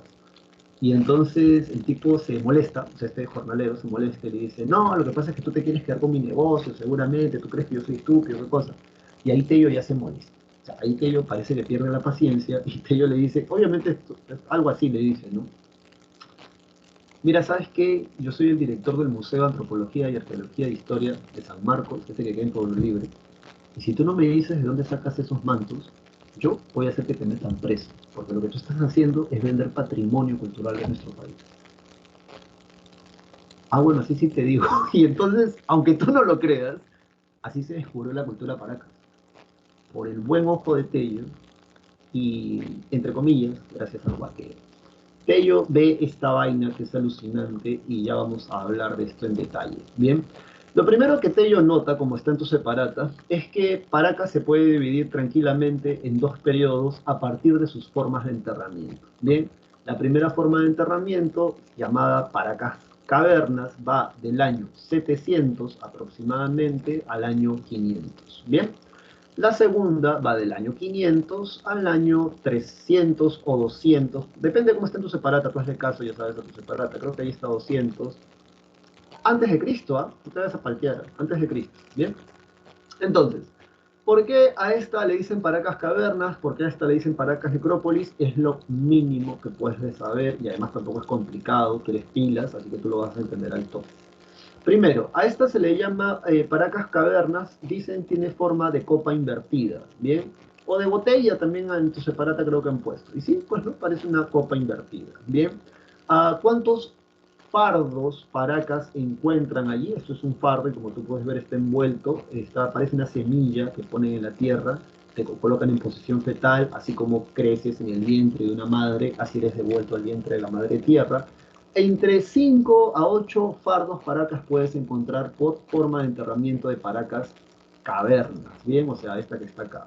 Ahora, una cosa que caracteriza mucho a Paracas Cavernas es su cerámica. Y acá tienes la dicha de poder ver así cerámica en HD. Bueno, yo espero que tú la veas bien, ¿ya? Pero acá está la cerámica de Paracas Cavernas. Si te acercas un poco a tu pantalla, vas a poder ver que es incisa, como la cerámica Chavín. De repente no tiene incisiones tan profundas, pero sí es incisa de todas maneras. Y además, como tú puedes ver, está completamente pintada. La cerámica es doble pico, doble pico, acá están los picos, con asa puente. Esta es el asa que a la vez sirve de puente y es una forma globular achaparrada, ¿no? O sea, es como un globito que han aplastado. Dicho esto, la técnica ha sido preguntada hasta el cansancio en los exámenes de cualquier universidad seria y obviamente San Marcos está en primer lugar. ¿Cómo se llama la técnica de pintura que van a utilizar? Es postcocción. ¿Qué significa postcocción? Subrayo entonces para acá. ¿Qué significa postcocción? Tú eres mi estudiante y tú estás masticando palabras desde la clase 1. Post es después. Por ejemplo, estudios posgrado. ¿Qué significa? Después de que has obtenido tu grado profesional, quieres seguir estudiando. A eso se le llama estudios posgrado. Antes de que obtengas tu grado, todos los universitarios estudian en el pregrado, o sea, antes de obtener tu grado. Entonces, posterior, que viene después, ¿bien? Postcocción significa, escucha y anótalo para que no te olvides nunca en tu vida. Primero cocinan la cerámica en el horno y después, primero cocinan la cerámica en el horno y después, post, la pintan. Y se acabó el chiste. Primero la cocinan en el horno, postcocción, y luego la pintan. Y por esa razón la cerámica queda así, bien chévere, bien colorida, bien chingona, bien aparichenti, bien bacán. Profesor, ¿y la textilería? En Paracas Cavernas no destacan mucho en textilería. Bien, de hecho acá puedes ver un textil, un cuadradito muy pequeño de textil. No desarrollaron mucho la textilería de los Paracas Cavernas. Pero donde sí se lucieron con los mantos va a ser en el siguiente periodo, que es Paracas Necrópolis. Tello, y bueno, si has jugado algún juego así como Warcraft, por ejemplo, le pone necrópolis. ¿Qué cosa significa necrópolis? No te vas a olvidar de esto. Necro, muerto, poli, ciudad. Tello le coloca a este periodo Paracas Necrópolis, ciudad de los muertos, porque su forma de enterramiento parece una ciudad de los muertos. ¿Cómo es, profesor? A ver, creo que acá tengo una imagen. Acá está. Vamos a achicarlo. Acá está. En un enterramiento de Paracas Necrópolis pueden entrar de 30 a más de 40 fardos funerarios. De 30 a más de 40. Y como tú puedes ver aquí, son como habitaciones, ¿bien? Son como habitaciones. Y Tello, al ver esta distribución, están de 3 a 5 metros de profundidad. Tello, al ver esta distribución, dice, parece una ciudad de los muertos. Los Paracas, eh, los Paracas Necrópolis no destacan mucho en cerámica. Como tú puedes ver aquí, la cerámica es de un solo color y parece como si no le hubiesen puesto mucho empeño, ¿verdad? Bueno, lo que pasa es que se trata de la técnica. La técnica es precocción. No me preguntes por qué, pero el dato es este. Escribe. Precocción. Primero la pintan y luego la meten al horno. Eso hace que los pigmentos se diluyan. En algunos textos preuniversitarios vas a encontrar cerámica estilo fugitivo. ¿Qué? O sea, parece que el color huye, parece que el color se va, parece que el color se quita, huye, cerámica estilo fugitivo. ¿Por qué? Porque el color se diluye, se disuelve y queda así media Federica como la ves en pantalla. Pero los mantos, eso sí es un beso al cielo, ¿bien? O sea, los mantos Paracas, de Paracas Necrópolis, ahí sí se lucieron. Como tú puedes ver aquí, aquí están representando a este ser oculado y a este ser con cabezas trofeos. Mira, acá hay una cabeza trofeo, aquí hay otra cabeza trofeo. ¿Dónde está? Acá esto parece un cempiés, ¿ya? Pero muy probablemente es una cabeza arrancada desde la columna vertebral. Tiene serpientes, haciendo alusión al dios de las varas. Este es el ser oculado. Y aquí hay otro, y aquí hay más. Estos mantos para acá son alucinantes. Usan fibra vegetal, fibra animal, usan cabello, hilos de oro. Por hilo hay más de 1000 hebras. O sea, eso es alucinante. No se sabe dónde inicia la costura, no se sabe dónde termina. Está en 3D. O sea, tú puedes pasar tu mano por un manto para acá y notas el relieve de las formas. Usan plumas. O sea, los colores se mantienen tal cual son. A veces te compras un polito en una tienda departamental de ropa y al mes ya te estás destiñendo. Estas vainas tienen más de 2000 años de antigüedad y todavía conservan los colores tal cual. Dicho esto, entonces, vámonos inmediatamente, porque ya se nos está yendo la hora. Sobre los fardos paracas, a ver, creo que por aquí también tenemos algo sobre esto. Ajá, ajá, ajá. Bueno, los paracas son famosos por sus alargamientos de cráneo y por las trepanaciones craneanas, o me equivoco. A ver, fardos paracas, dice. Los fardos son bultos formados por una momia cubierta por distintas capas de envoltorios de tela, entre los cuales colocaban distintos objetos de la vida cotidiana a manera de ofrendas. O sea, los objetos que utilizabas en vida, tu taza, tu plato, eso, con eso te enterrabas. Bien. Luego, sobre las trepanaciones craneanas y los alargamientos de cráneo. Si te preguntan por paracas, te pueden preguntar por estas cosas, porque obviamente es algo en lo que los paracas destacan, ¿bien? Y también por sus dioses. Acuérdate que a la Pre le encanta preguntar eso.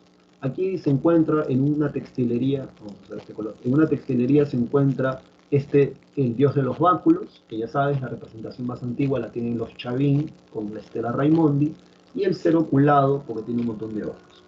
Sobre las cabezas alargadas, esto es sencillo, ¿bien? O sea, acá no nos vamos a caer a cuentos ni nos vamos a caer a mentiras. Yo sé que algunos de ustedes, o sea, si yo les preguntara por qué se alargan el cráneo, más de uno me va a decir por diferenciarse socialmente.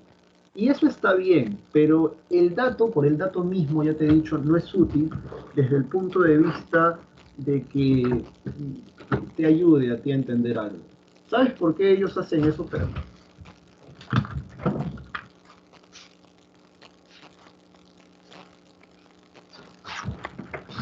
ya, no hay que barrer. ¿Se escucha? ¿Se escucha? Yo creo que estoy usando el micro de la computadora, no sé por qué me estoy con los audífonos. Pero a ver, ¿sabes por qué usan esos alargamientos de cráneo? Porque no tienen esto. No tienen esto.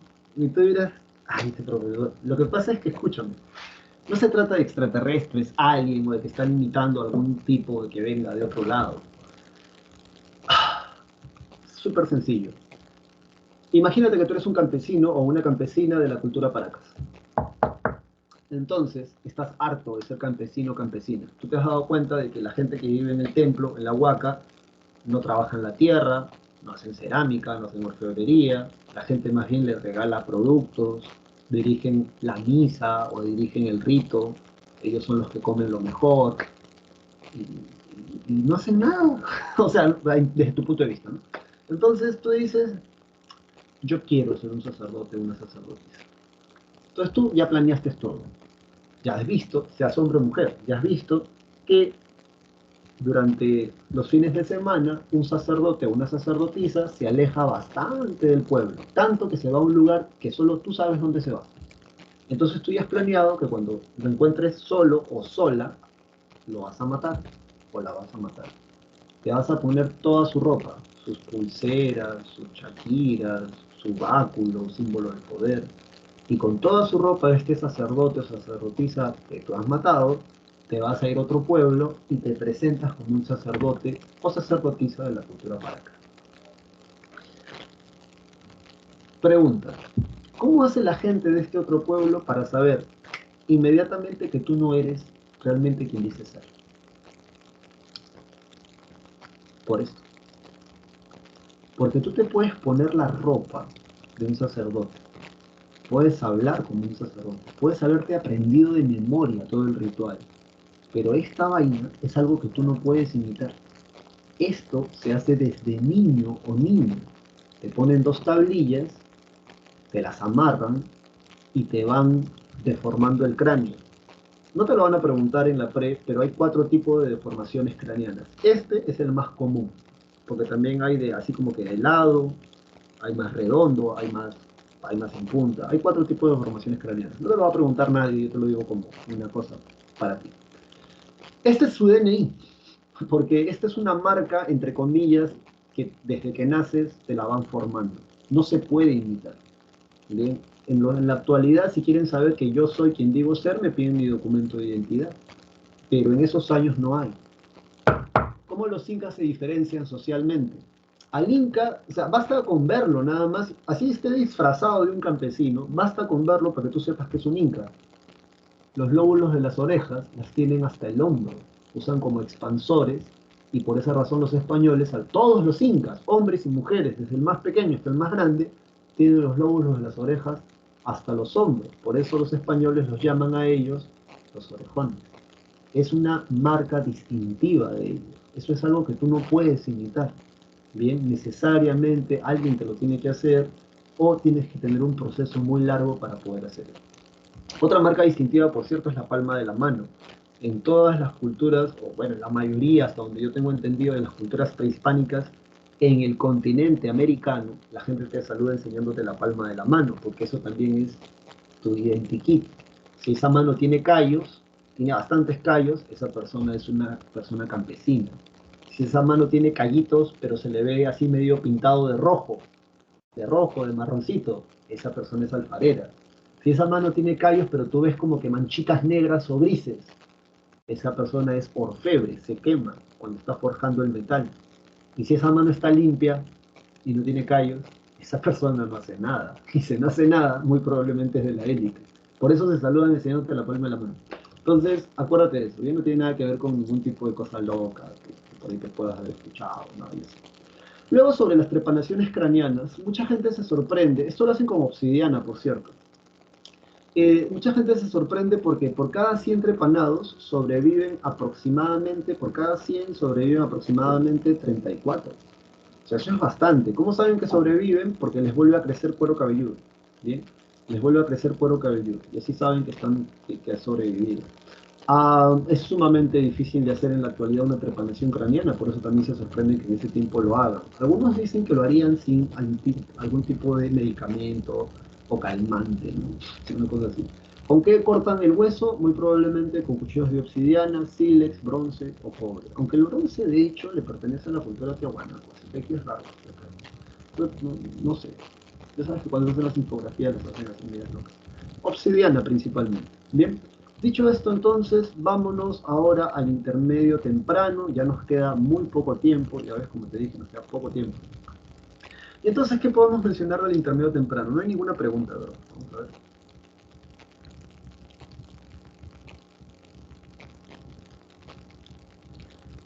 ver. Ya, aquí alguien nos pregunta, pero esto viene de Chavín, ¿ya? Por eso les decía, mejor prendan el audio. Aquí nos dice.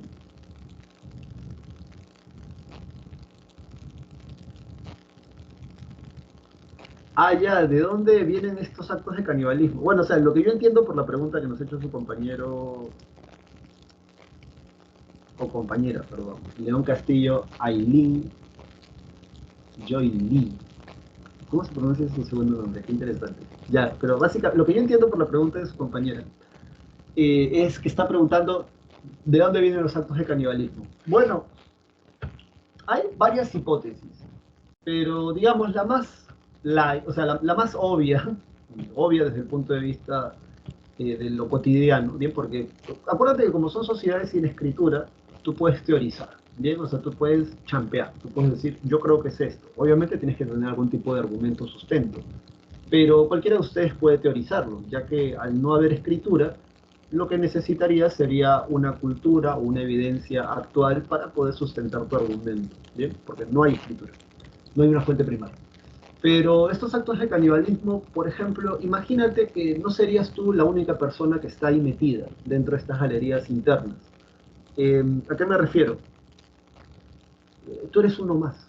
Seas hombre o mujer, eres una persona más que ha ido a hablar con el lanzón monolítico. De repente hay otras personas que es su segunda visita, tercera visita. El caso está de que cuando tú estás bajo los efectos de estos alucinógenos, como casi en la mayoría de muchas drogas, bueno, no de muchas, pero sí de algunas drogas en particular, te da hambre.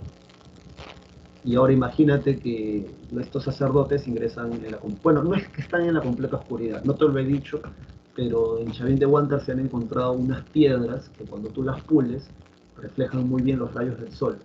Entonces hay dos hipótesis, o con eso los sacerdotes a través de unos ductos de ventilación captaban la luz de afuera y podían guiarte ellos, porque eso solo sirve en el día. O, o también con eso te ciega. Por ejemplo. El caso es que hay un momento donde llega la noche. Y si tú todavía estás en la noche metido ahí, desorientado o desorientada, y te da hambre, y hay otro tipo que está convulsionando porque le han dado mucho San Pedro, ¿qué crees que haría? Te lo empiezas a mascar, te lo empiezas a comer. Bien. Entonces, porque no hay evidencia de que hayan prendido fuego para cocinar esa carne. Lo que sí hay es que han encontrado huesos humanos mordidos, justamente se ven las marcas de los dientes. Entonces, va por ahí la explicación o una de las posibles explicaciones. Vámonos inmediatamente a esto porque creo que nos quedan solo 25 minutos de clase. Intermedio temprano, señoras y señores. Primero, o sea, la palabra clave es fragmentación. Segunda palabra clave, diversidad. Acá dice heterogeneidad, o sea, para tu léxico. Fragmentación política, religiosa y cultural. O sea, aparecen varias culturas en diferentes partes de lo que en la actualidad llamamos Perú. Hay una heterogeneidad, o sea, hay una diversidad de estilos en alfarería y orfebrería. En alfarería, sobre todo, según la interpretación de John Rowe, dato súper importante, aparece el Estado. El Estado es una forma de organización mucho más compleja que una sociedad de jefatura. Profesor, ¿qué caracteriza a un Estado? Tienen un gobernante, tienen leyes, tienen clases o castas bien diferenciadas, o clases sociales bien diferenciadas. O sea, hay guerreros, hay políticos, hay sacerdotes, hay alfareros, hay pescadores, hay campesinos. ¿Bien? Eso se nota, sobre todo en los mochicas se nota así al toque, que hay guerreros, hay sacerdotes, hay sirvientes, ¿bien? Todo eso tiene un Estado. Hay burócratas. Bueno, acá no se ve que hay burócratas, pero digamos, en Europa, en Asia, sí hay. Aparición del ejército conquistador, este es otro dato que no te puedes olvidar, o sea, el ejército aparece en el intermedio temprano. Ciudades como núcleos urbanos, sí, claro que sí, Cahuachi para los Nazca, la Huaca de la Luna y la Huaca del Sol para los Mochica, entre otros más. Diferentes culturas aparecen en la costa y la sierra, y según los arqueólogos Bennett y Bird, a este periodo lo llaman el periodo de los maestros artesanos, porque realmente, o sea, en alfarería, en orfebrería, A1, A1, o sea, lo mejor de lo mejor. Tanto así que luego, por ejemplo, la orfebrería es la que van a heredar los Lambayeque, que a su vez van a absorber los Chimú para el último intermedio, y luego los incas van a absorber los Chimú. Dicho esto, vámonos entonces inmediatamente. Acá están estas culturas que con este mapita, por cierto, resuelves una pregunta ahí en tu separata que está más adelante. No, perdón. Era una pregunta del ciclo pasado. Lo hizo un estudiante la vez pasada, y ayer lo hizo, y cuando hizo separata era una separata del ciclo pasado. Pero bueno. ¿Qué culturas vamos a estudiar nosotros? Moche y Nazca. Y se acabó el chiste. Bien, acá, para la pre. ¿No? O sea, fuera de la pre, de repente estudiarás otros. Pero aquí en la pre, eso es lo que te podemos preguntar en tu examen. La cultura Nazca entonces se ubica un poco más al sureste. Esta es la península de Paracas, pero la cultura Nazca se ubica un poco más al sureste en Ica. Bien, su origen, dice, surgen a partir de la tradición de Paracas. Anota ahí necrópolis, porque este es el último. Son una teocracia militarista con gran influencia de jefes guerreros. O sea, los sacerdotes pueden hacer tranquilamente de guerreros. Eso es lo que te está tratando de decir esta parte de la separata. Y de hecho, acá tenemos algo muy curioso, que es a un guerrero con una cabeza entre las manos, y este vendría a ser un sacerdote. ¿Bien? Esta cabeza es una cabeza trofeo. ¿Por qué se le llama así? Mira, este dios, acuérdate por favor, eso la te pregunta, dioses de estas culturas, es el dios Kon, también llamado el dios volador porque se supone que tiene alitas. Este dios Kon, mira, tiene un báculo en una mano y tiene una cabeza con parte de la columna vertebral en la otra. Una cabeza trofeo que simboliza a... bueno, en las culturas en la actualidad, como por ejemplo Papúa Nueva Guinea, donde están los reductores de cabeza, básicamente representa la absorción de la fuerza vital de aquel que es vencido en una batalla ritual, porque no es que esta gente se pelea como los fighters, ¿no? O sea, ¿qué te pasa? ¿No? Entonces se matan de casualidad, y no, no, no. Muy probablemente estos combates son combates rituales en honor a su dios, para, para vacilarse, ¿no? Ya sabes, algo ahí que entretenerse. Por así decirlo, ¿no? Lo importante es que te acuerdes de este dato. Muy probablemente su capital, como ya te decía, era Cahuachi. Ya esto tú lo lees, de hecho ya te lo expliqué, ya te lo resumí. Este sitio se llamó estaquería porque originalmente había más de 240 estacas clavadas. Cuando estaba en la universidad decían que habían 8. En la actualidad de repente ya ni siquiera estarán esas 8. Cahuachi en todo caso va a ser abandonada, como dice aquí, en el año 300 después de Cristo. Sí, en el año 300 después de Cristo. Um, Yo te lo explico rápido porque ya se nos está acabando el tiempo. Mira, originalmente toda esta zona estaba llena de árboles, ¿bien? Acuérdate que para poder hacer toda esta ciudad, el combustible son los árboles. ¿Qué árboles habían? Árboles de guarango, árboles de algarrobo. Entonces, así como en Chosica, si no me crees, investiga en las noticias, por favor, o que conversa con un geólogo o con un geógrafo. Pero básicamente esta gente se peló todos los árboles. Y cuando vino un mega fenómeno del niño, los árboles ya no pudieron filtrar el agua, esta agua se acumuló y se llevó todo Cahuachi. Así llegaron a su fin los Cahuachis. Es lo mismo que le pasa cada cierto tiempo a la gente que vive en las faldas de los cerros o de las montañas alrededor de Chosica. Este es el dios Con, que ya te lo había hablado. Y sobre la cerámica Nazca, acá creo que tengo algo especial para ustedes. Ajá, este es Cahuachi, una reconstrucción de la ciudadela. Acá se ve así. Este es el dios Con que se encuentra acá. O sea, esta imagen que tú ves aquí no es que así la encontraron, ¿no? Así la encontraron en esta cerámica. Esta cerámica, la cultura Nazca la descubre o la investiga principalmente Max Uhle. ¿Saben cómo? Porque había una cerámica Nazca en el museo en Berlín, Alemania.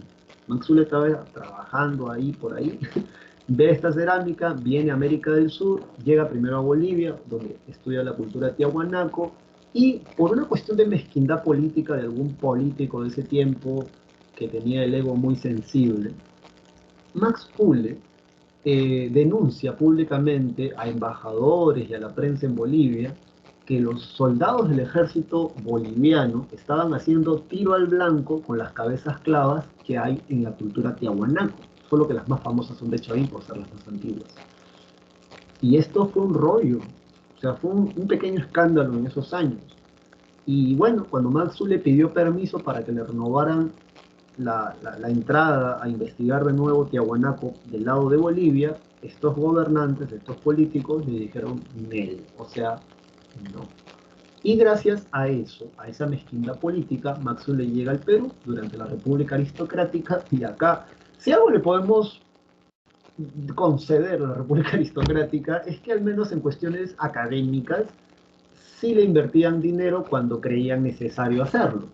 Y a Max Zule le abrieron le dieron el morro, le dieron el oro, ¿no? O sea, le dijeron, loco, estudia lo que quieras, funda los museos que quieras. De hecho, Max Zule es el que funda la Escuela de Arqueología. Y él llega a la costa sur del país porque eso era lo único que decía en la ficha. O sea, cuando él ve esta cerámica se sorprende porque en ninguna parte del mundo mediterráneo, Europa, Asia, África, conocía diferentes estilos cerámicas, pero nunca había visto algo así. Como tú puedes ver, este dios Con tiene más cabezas, o sea, al tipo le encantan las cabezas trofeo, ¿ves? Que por cierto están arrancadas desde la columna, con una parte de la columna vertebral.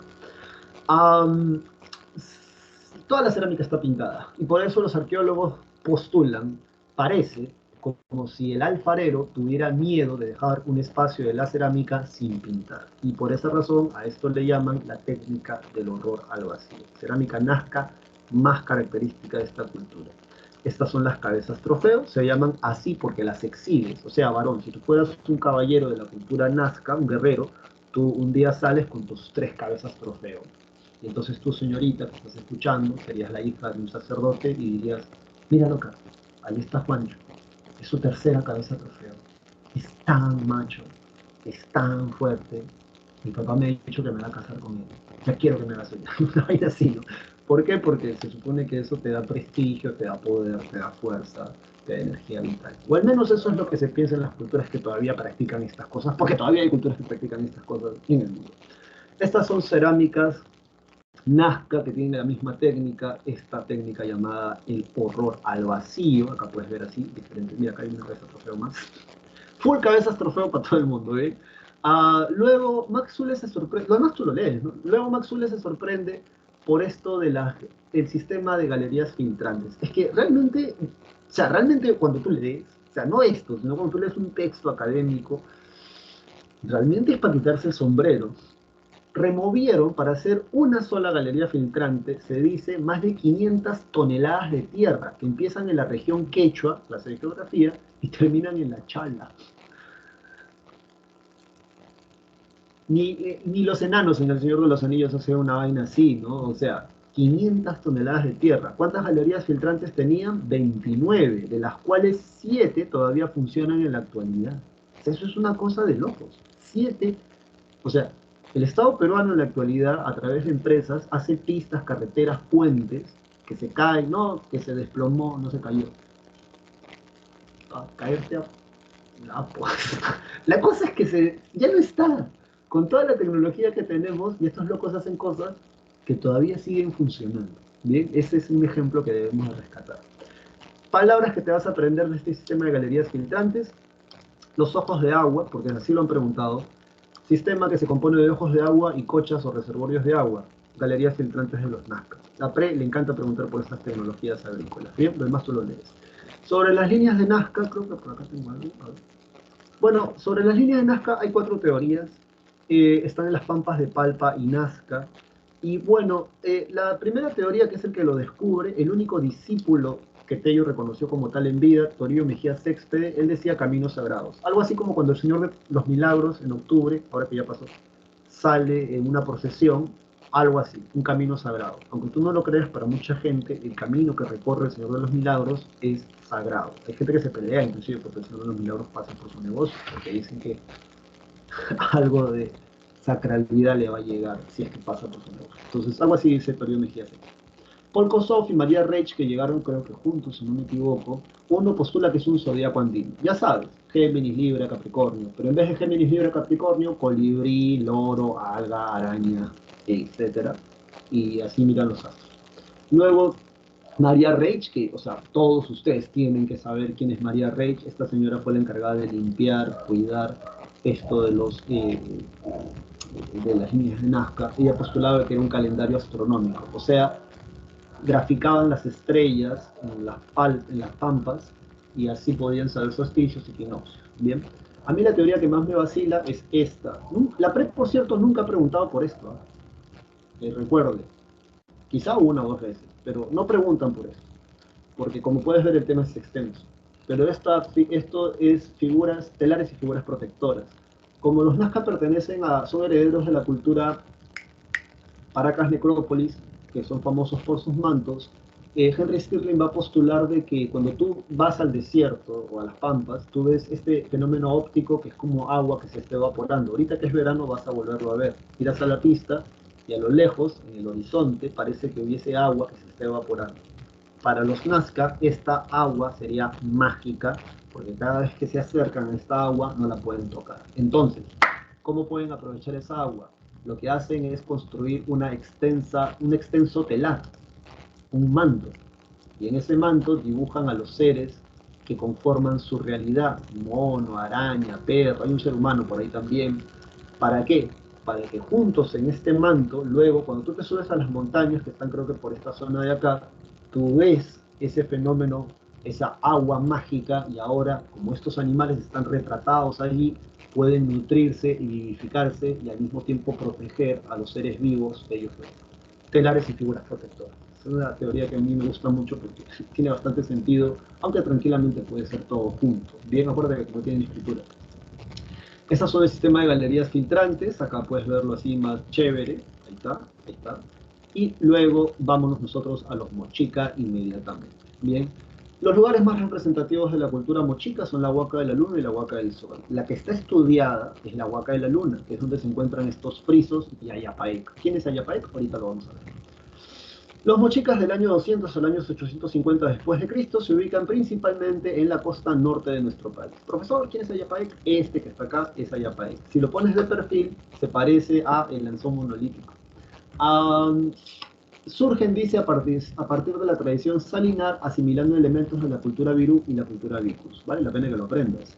Características son reinos o estados, tú agrégale ahí eso, reinos o estados independientes. Bien, esto es algo indiscutible. El estado aparece primero en la costa. Así como primero los templos aparecen en la costa, el estado primero aparece en la costa. Se confirma principalmente con los mochicas. ¿Y cuándo se consolida el Estado en los Andes centrales y además se expanden para conquistar a los otros? Horizonte Medio con Guaritiahuana. Luego tienen elementos culturales en común porque son independientes. No vayas a pensar que el señor de Zipán es el rey de los mochicas. No, no, no y no. El señor de Zipán es un gobernante de otros que hubieron, que gobernaba en una de esas huacas que están por ahí. Bien, entonces sus elementos en común tienen el mismo idioma, el Muchik, y además el mismo dios, que es el dios Ayapaek. Acá tú lo puedes ver a Ayapaek todo sexy, peleándose contra un ser, sí, pues no se está peleando contra un ser que está conformado por serpientes y también tiene cabezas trofeas. Dicho esto, sobre el señor de Zipán y la señora de Cabo, acá sí te han puesto señora. ¿Saben por qué señora? Porque cuando la descubrieron, lo alucinante del descubrimiento de la señora de Cabo es esto, bien, a ver, creo que este dato está acá, está aquí. Um, Cuando descubrieron a, a esta sacerdotisa, primero fue alucinante porque ya estaba retratada en los cerámicos. En la década del 80 y del 90, ya sabes que los huacos mochicas son muy alucinantes, pero también tienen iconografía, o sea, tienen dibujos. Entonces, habían encontrado cerámica que retrataba a una mujer sacerdotisa con una corona nariguera, con un cetro, con tatuajes de arañas y serpientes en las muñecas y en los tobillos, como una sacerdotisa. Era cerámica, estaba retratada, dibujada. Y entonces los arqueólogos decían, esa de repente fue una alucinación, una pastrulada del alfarero que quería que haya una mujer sacerdotisa. No existe. En el 2006, la expedición de Régulo Franco descubrió la tumba de esta sacerdotisa que estaba igualita a como estaba en la cerámica. Cuando la pasaron por un tomógrafo, descubrieron que tenía un bebé adentro. O sea, murió entre los 25 o 27 años porque no le pudieron hacer una cesárea. Y por esa razón pasó de dama a ser señora. Bien, por eso te digo, es anecdótico, ¿no? Vale la pena que lo sepas. ¿Dónde la descubrieron? En el complejo de huacas llamada El Brujo, bien, en el Valle de Chicama. Vale la pena que lo aprendas. Dicho esto, el señor de Zipán, en Lambayeque, ¿no? En Lambayeque, el señor de Zipán, no te vas a olvidar de nuestro sexy señor de Zipán. ¿Por qué? Porque, o sea, el tipo es alucinante, ¿no? Es como un caballero del zodiaco, o sea, no lo has visto, es como un caballero del zodiaco. Um, ¿Por qué hace esto? A ver, espérate, ¿dónde está el que yo tengo para ustedes? Ah, ya sé dónde está. Um, bueno, a ver, primero, porque esto ya no lo vamos a ver, mira, se nos está acabando la clase. Esta es la Huaca de la Luna reconstruida, ¿bien? Así se vería, digamos, cuando estaba de estreno o cuando estaba en funcionamiento, ¿bien? Así se vería. Esto que tú ves aquí son frisos de barro. ¿Qué es un friso de barro? Una escultura hecha en la pared. Esta huaca se construye en diferentes periodos, ¿bien? En diferentes niveles. A cada nivel representaría una dinastía o un grupo de sacerdotes. Esta huaca se construyó con adobes tributados, o sea, la gente alrededor del pueblo tributaba con adobes. ¿Cómo sabemos esto? Porque hay casi 500 o 1000 o 10.000 adobes, hay un solo símbolo perteneciente al grupo que habría donado estos adobes. Dicho esto, en la Huaca de la Luna se encontraron más de 38 o 30 sacrificios al dios, se piensa, Ayapaek. Están degollados con tanta violencia, este es el dios Ayapaek, que el cuchillo choca con la columna vertebral en la parte posterior. Este es Ayapaek, es un friso de barro, escultura hecha en las paredes. Esta es la rebelión de los artefactos. Parece como si los artefactos quisieran atacar al alfarero o algo así, y por eso se le puso así, la rebelión de los artefactos. Y bueno, estos son los huacos mochicas. Acuérdate que Julio César Tello confirma la existencia de la sífilis en el Perú porque él mira, o él estudia, mejor dicho, estos huacos y se da cuenta de que retrataban incluso los síntomas de la sífilis. Acá está la selección peruana de fútbol, no, mentira, también son huacos mochica. Características de la cerámica mochica, anota, documental, realista, naturalista. Así como el alfarero lo ve, así lo hace. Bien, es de color, es dícroma, dos colores, rojo y crema, con un gollete y estribo por lo general, y solo el 3% de los guacos mochica son guacos eróticos. O sea, si hubieran 100 guacos mochica, solo 3 son guacos eróticos. Solo que como nuestra sociedad es media cucufata y no le gusta hablar de estos temas en público, se ríen como tontos, entonces piensan que pues los mochicas, no sé, de una cosa así tipo pornográfica. Y no, en realidad solo del 100% de todos los guacos mochicas, solo el 3% son guacos eróticos y están vinculados a las épocas de sequía y de abundancia del agua o la fertilidad. Bien, entonces eso también lo tienes por ahí. Sobre el señor de Zipán, descubierto por Walter Alba, ya te dije, o sea, mira esta foto. ¿Tú te lo imaginas al señor de Zipán encaramado en la Huaca del Sol a las 3, o sea, está en Lambayeque, ¿no? Pero te estoy haciendo un ejemplo. Te lo imaginas sobre una huaca en todo caso, a las 3, 2 de la tarde, cuando el sol está más o menos a esta altura, y todos los rayos del sol que ya se están metiendo por el océano, ¿verdad? Al oeste, reflejan su armadura. Ese tipo es un dios caminando en la tierra. Brilla su ser, le brilla la cabeza, incluso le brilla hasta la boca, porque mientras que tú a mí me escuchas hablar y mover mi labio, cuando el señor de Zipán le habla a la gente, de su boca sale luz. Es alucinante eso, bien es alucinante. Todo eso lo hacen, ya te he dicho, para impresionar, porque están conectados con lo divino, con lo sagrado.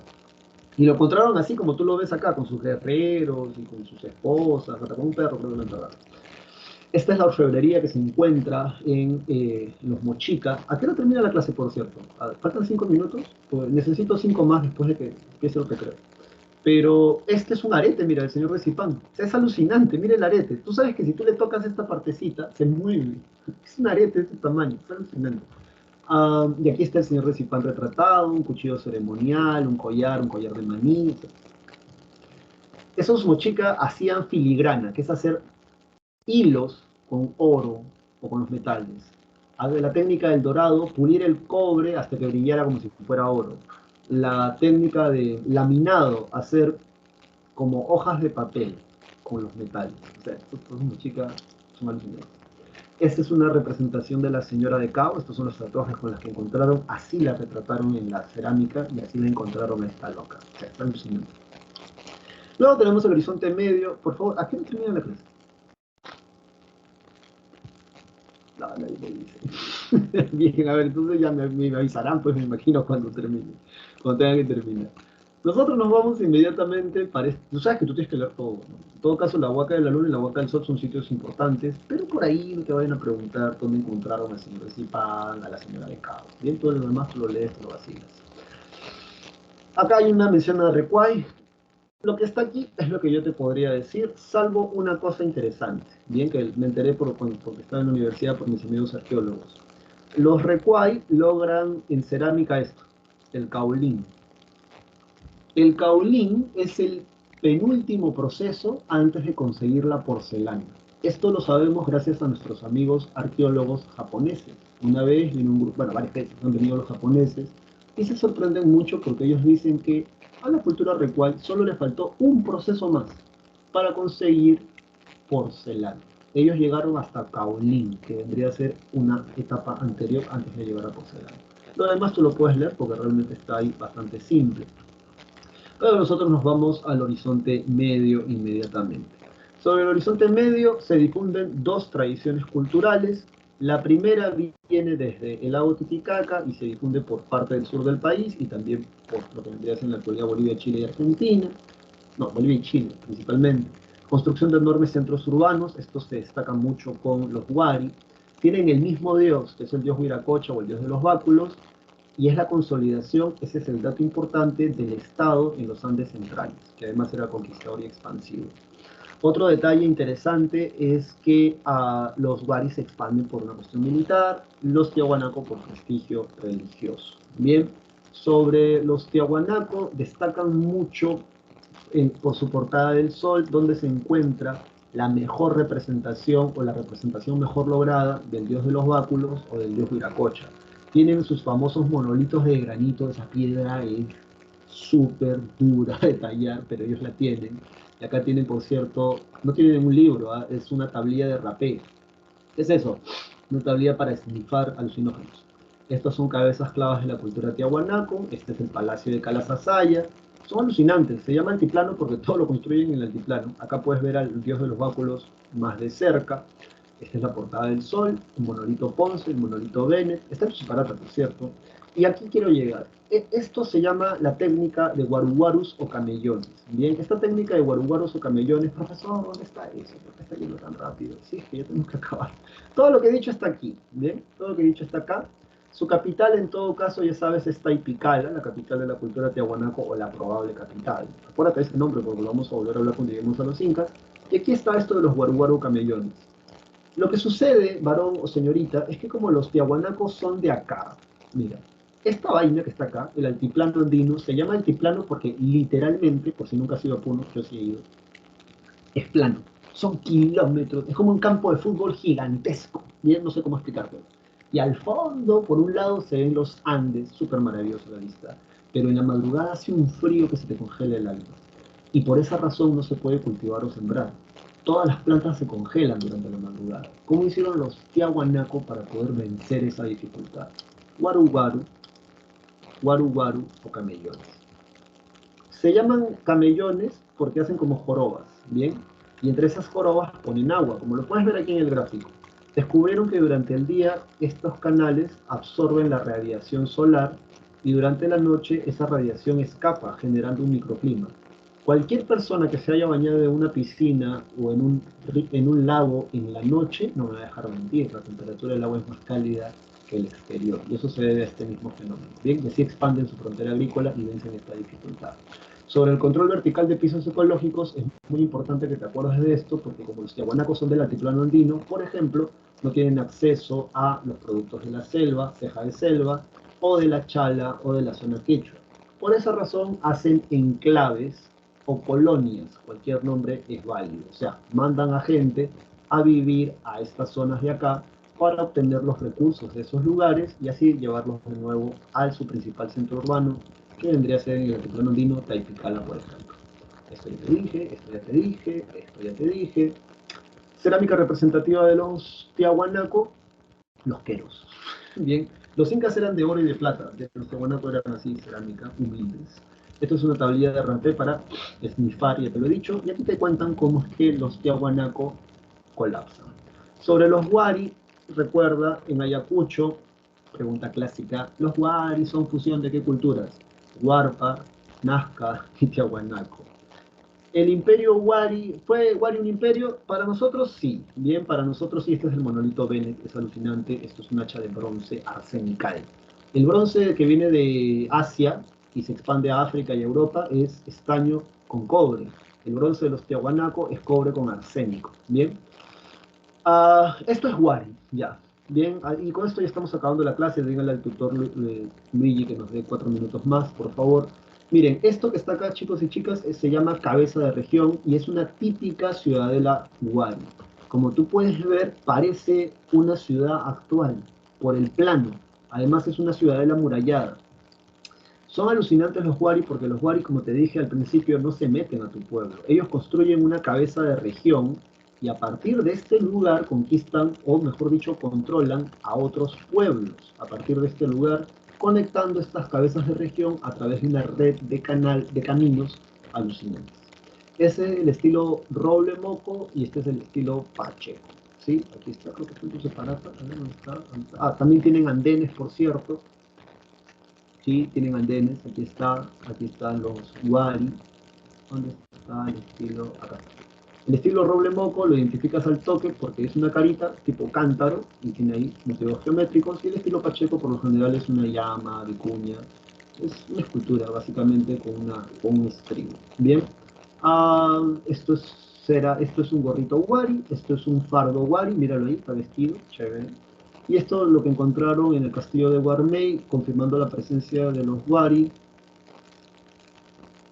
No, esto es en Nancas. Hay otro, que es, confirma la presencia de los Wari en la ceja de selva. Y ya está, con esto se acabó la clase, chicos y chicas. Bien, lo demás ya tú creo que lo puedes leer bonito o chévere. Esto es la moda Wari. Por cierto, eso está en tu separata. Pero de los Wari, o sea, tú lo tienes que leer, pero te lo digo porque todavía me falta 1 minuto, 2 minutos más de los que te pedí. Los Wari se expanden por una cuestión militar y los que gobiernan la cultura Wari muy probablemente son guerreros, bien, no son sacerdotes. Tienen su religión, pero los sacerdotes no pintan. Los que pintan son los guerreros. ¿Cómo se desintegra Wari? Al final del horizonte medio, estas cabezas de región buscan su autonomía y se quedaron así independientes, dándole vida al intermedio tardío. Chicos y chicas, si no hay ninguna pregunta hasta acá, te pongo las respuestas y conmigo será hasta la próxima oportunidad. Sí, ya está, ya está, ya está. Chicos y chicas, cuídense mucho, gracias por tu atención, estudia bastante y nos vemos la próxima semana. Te pongo las claves en el chat y que la fuerza te acompañe. ¡Chao, chao!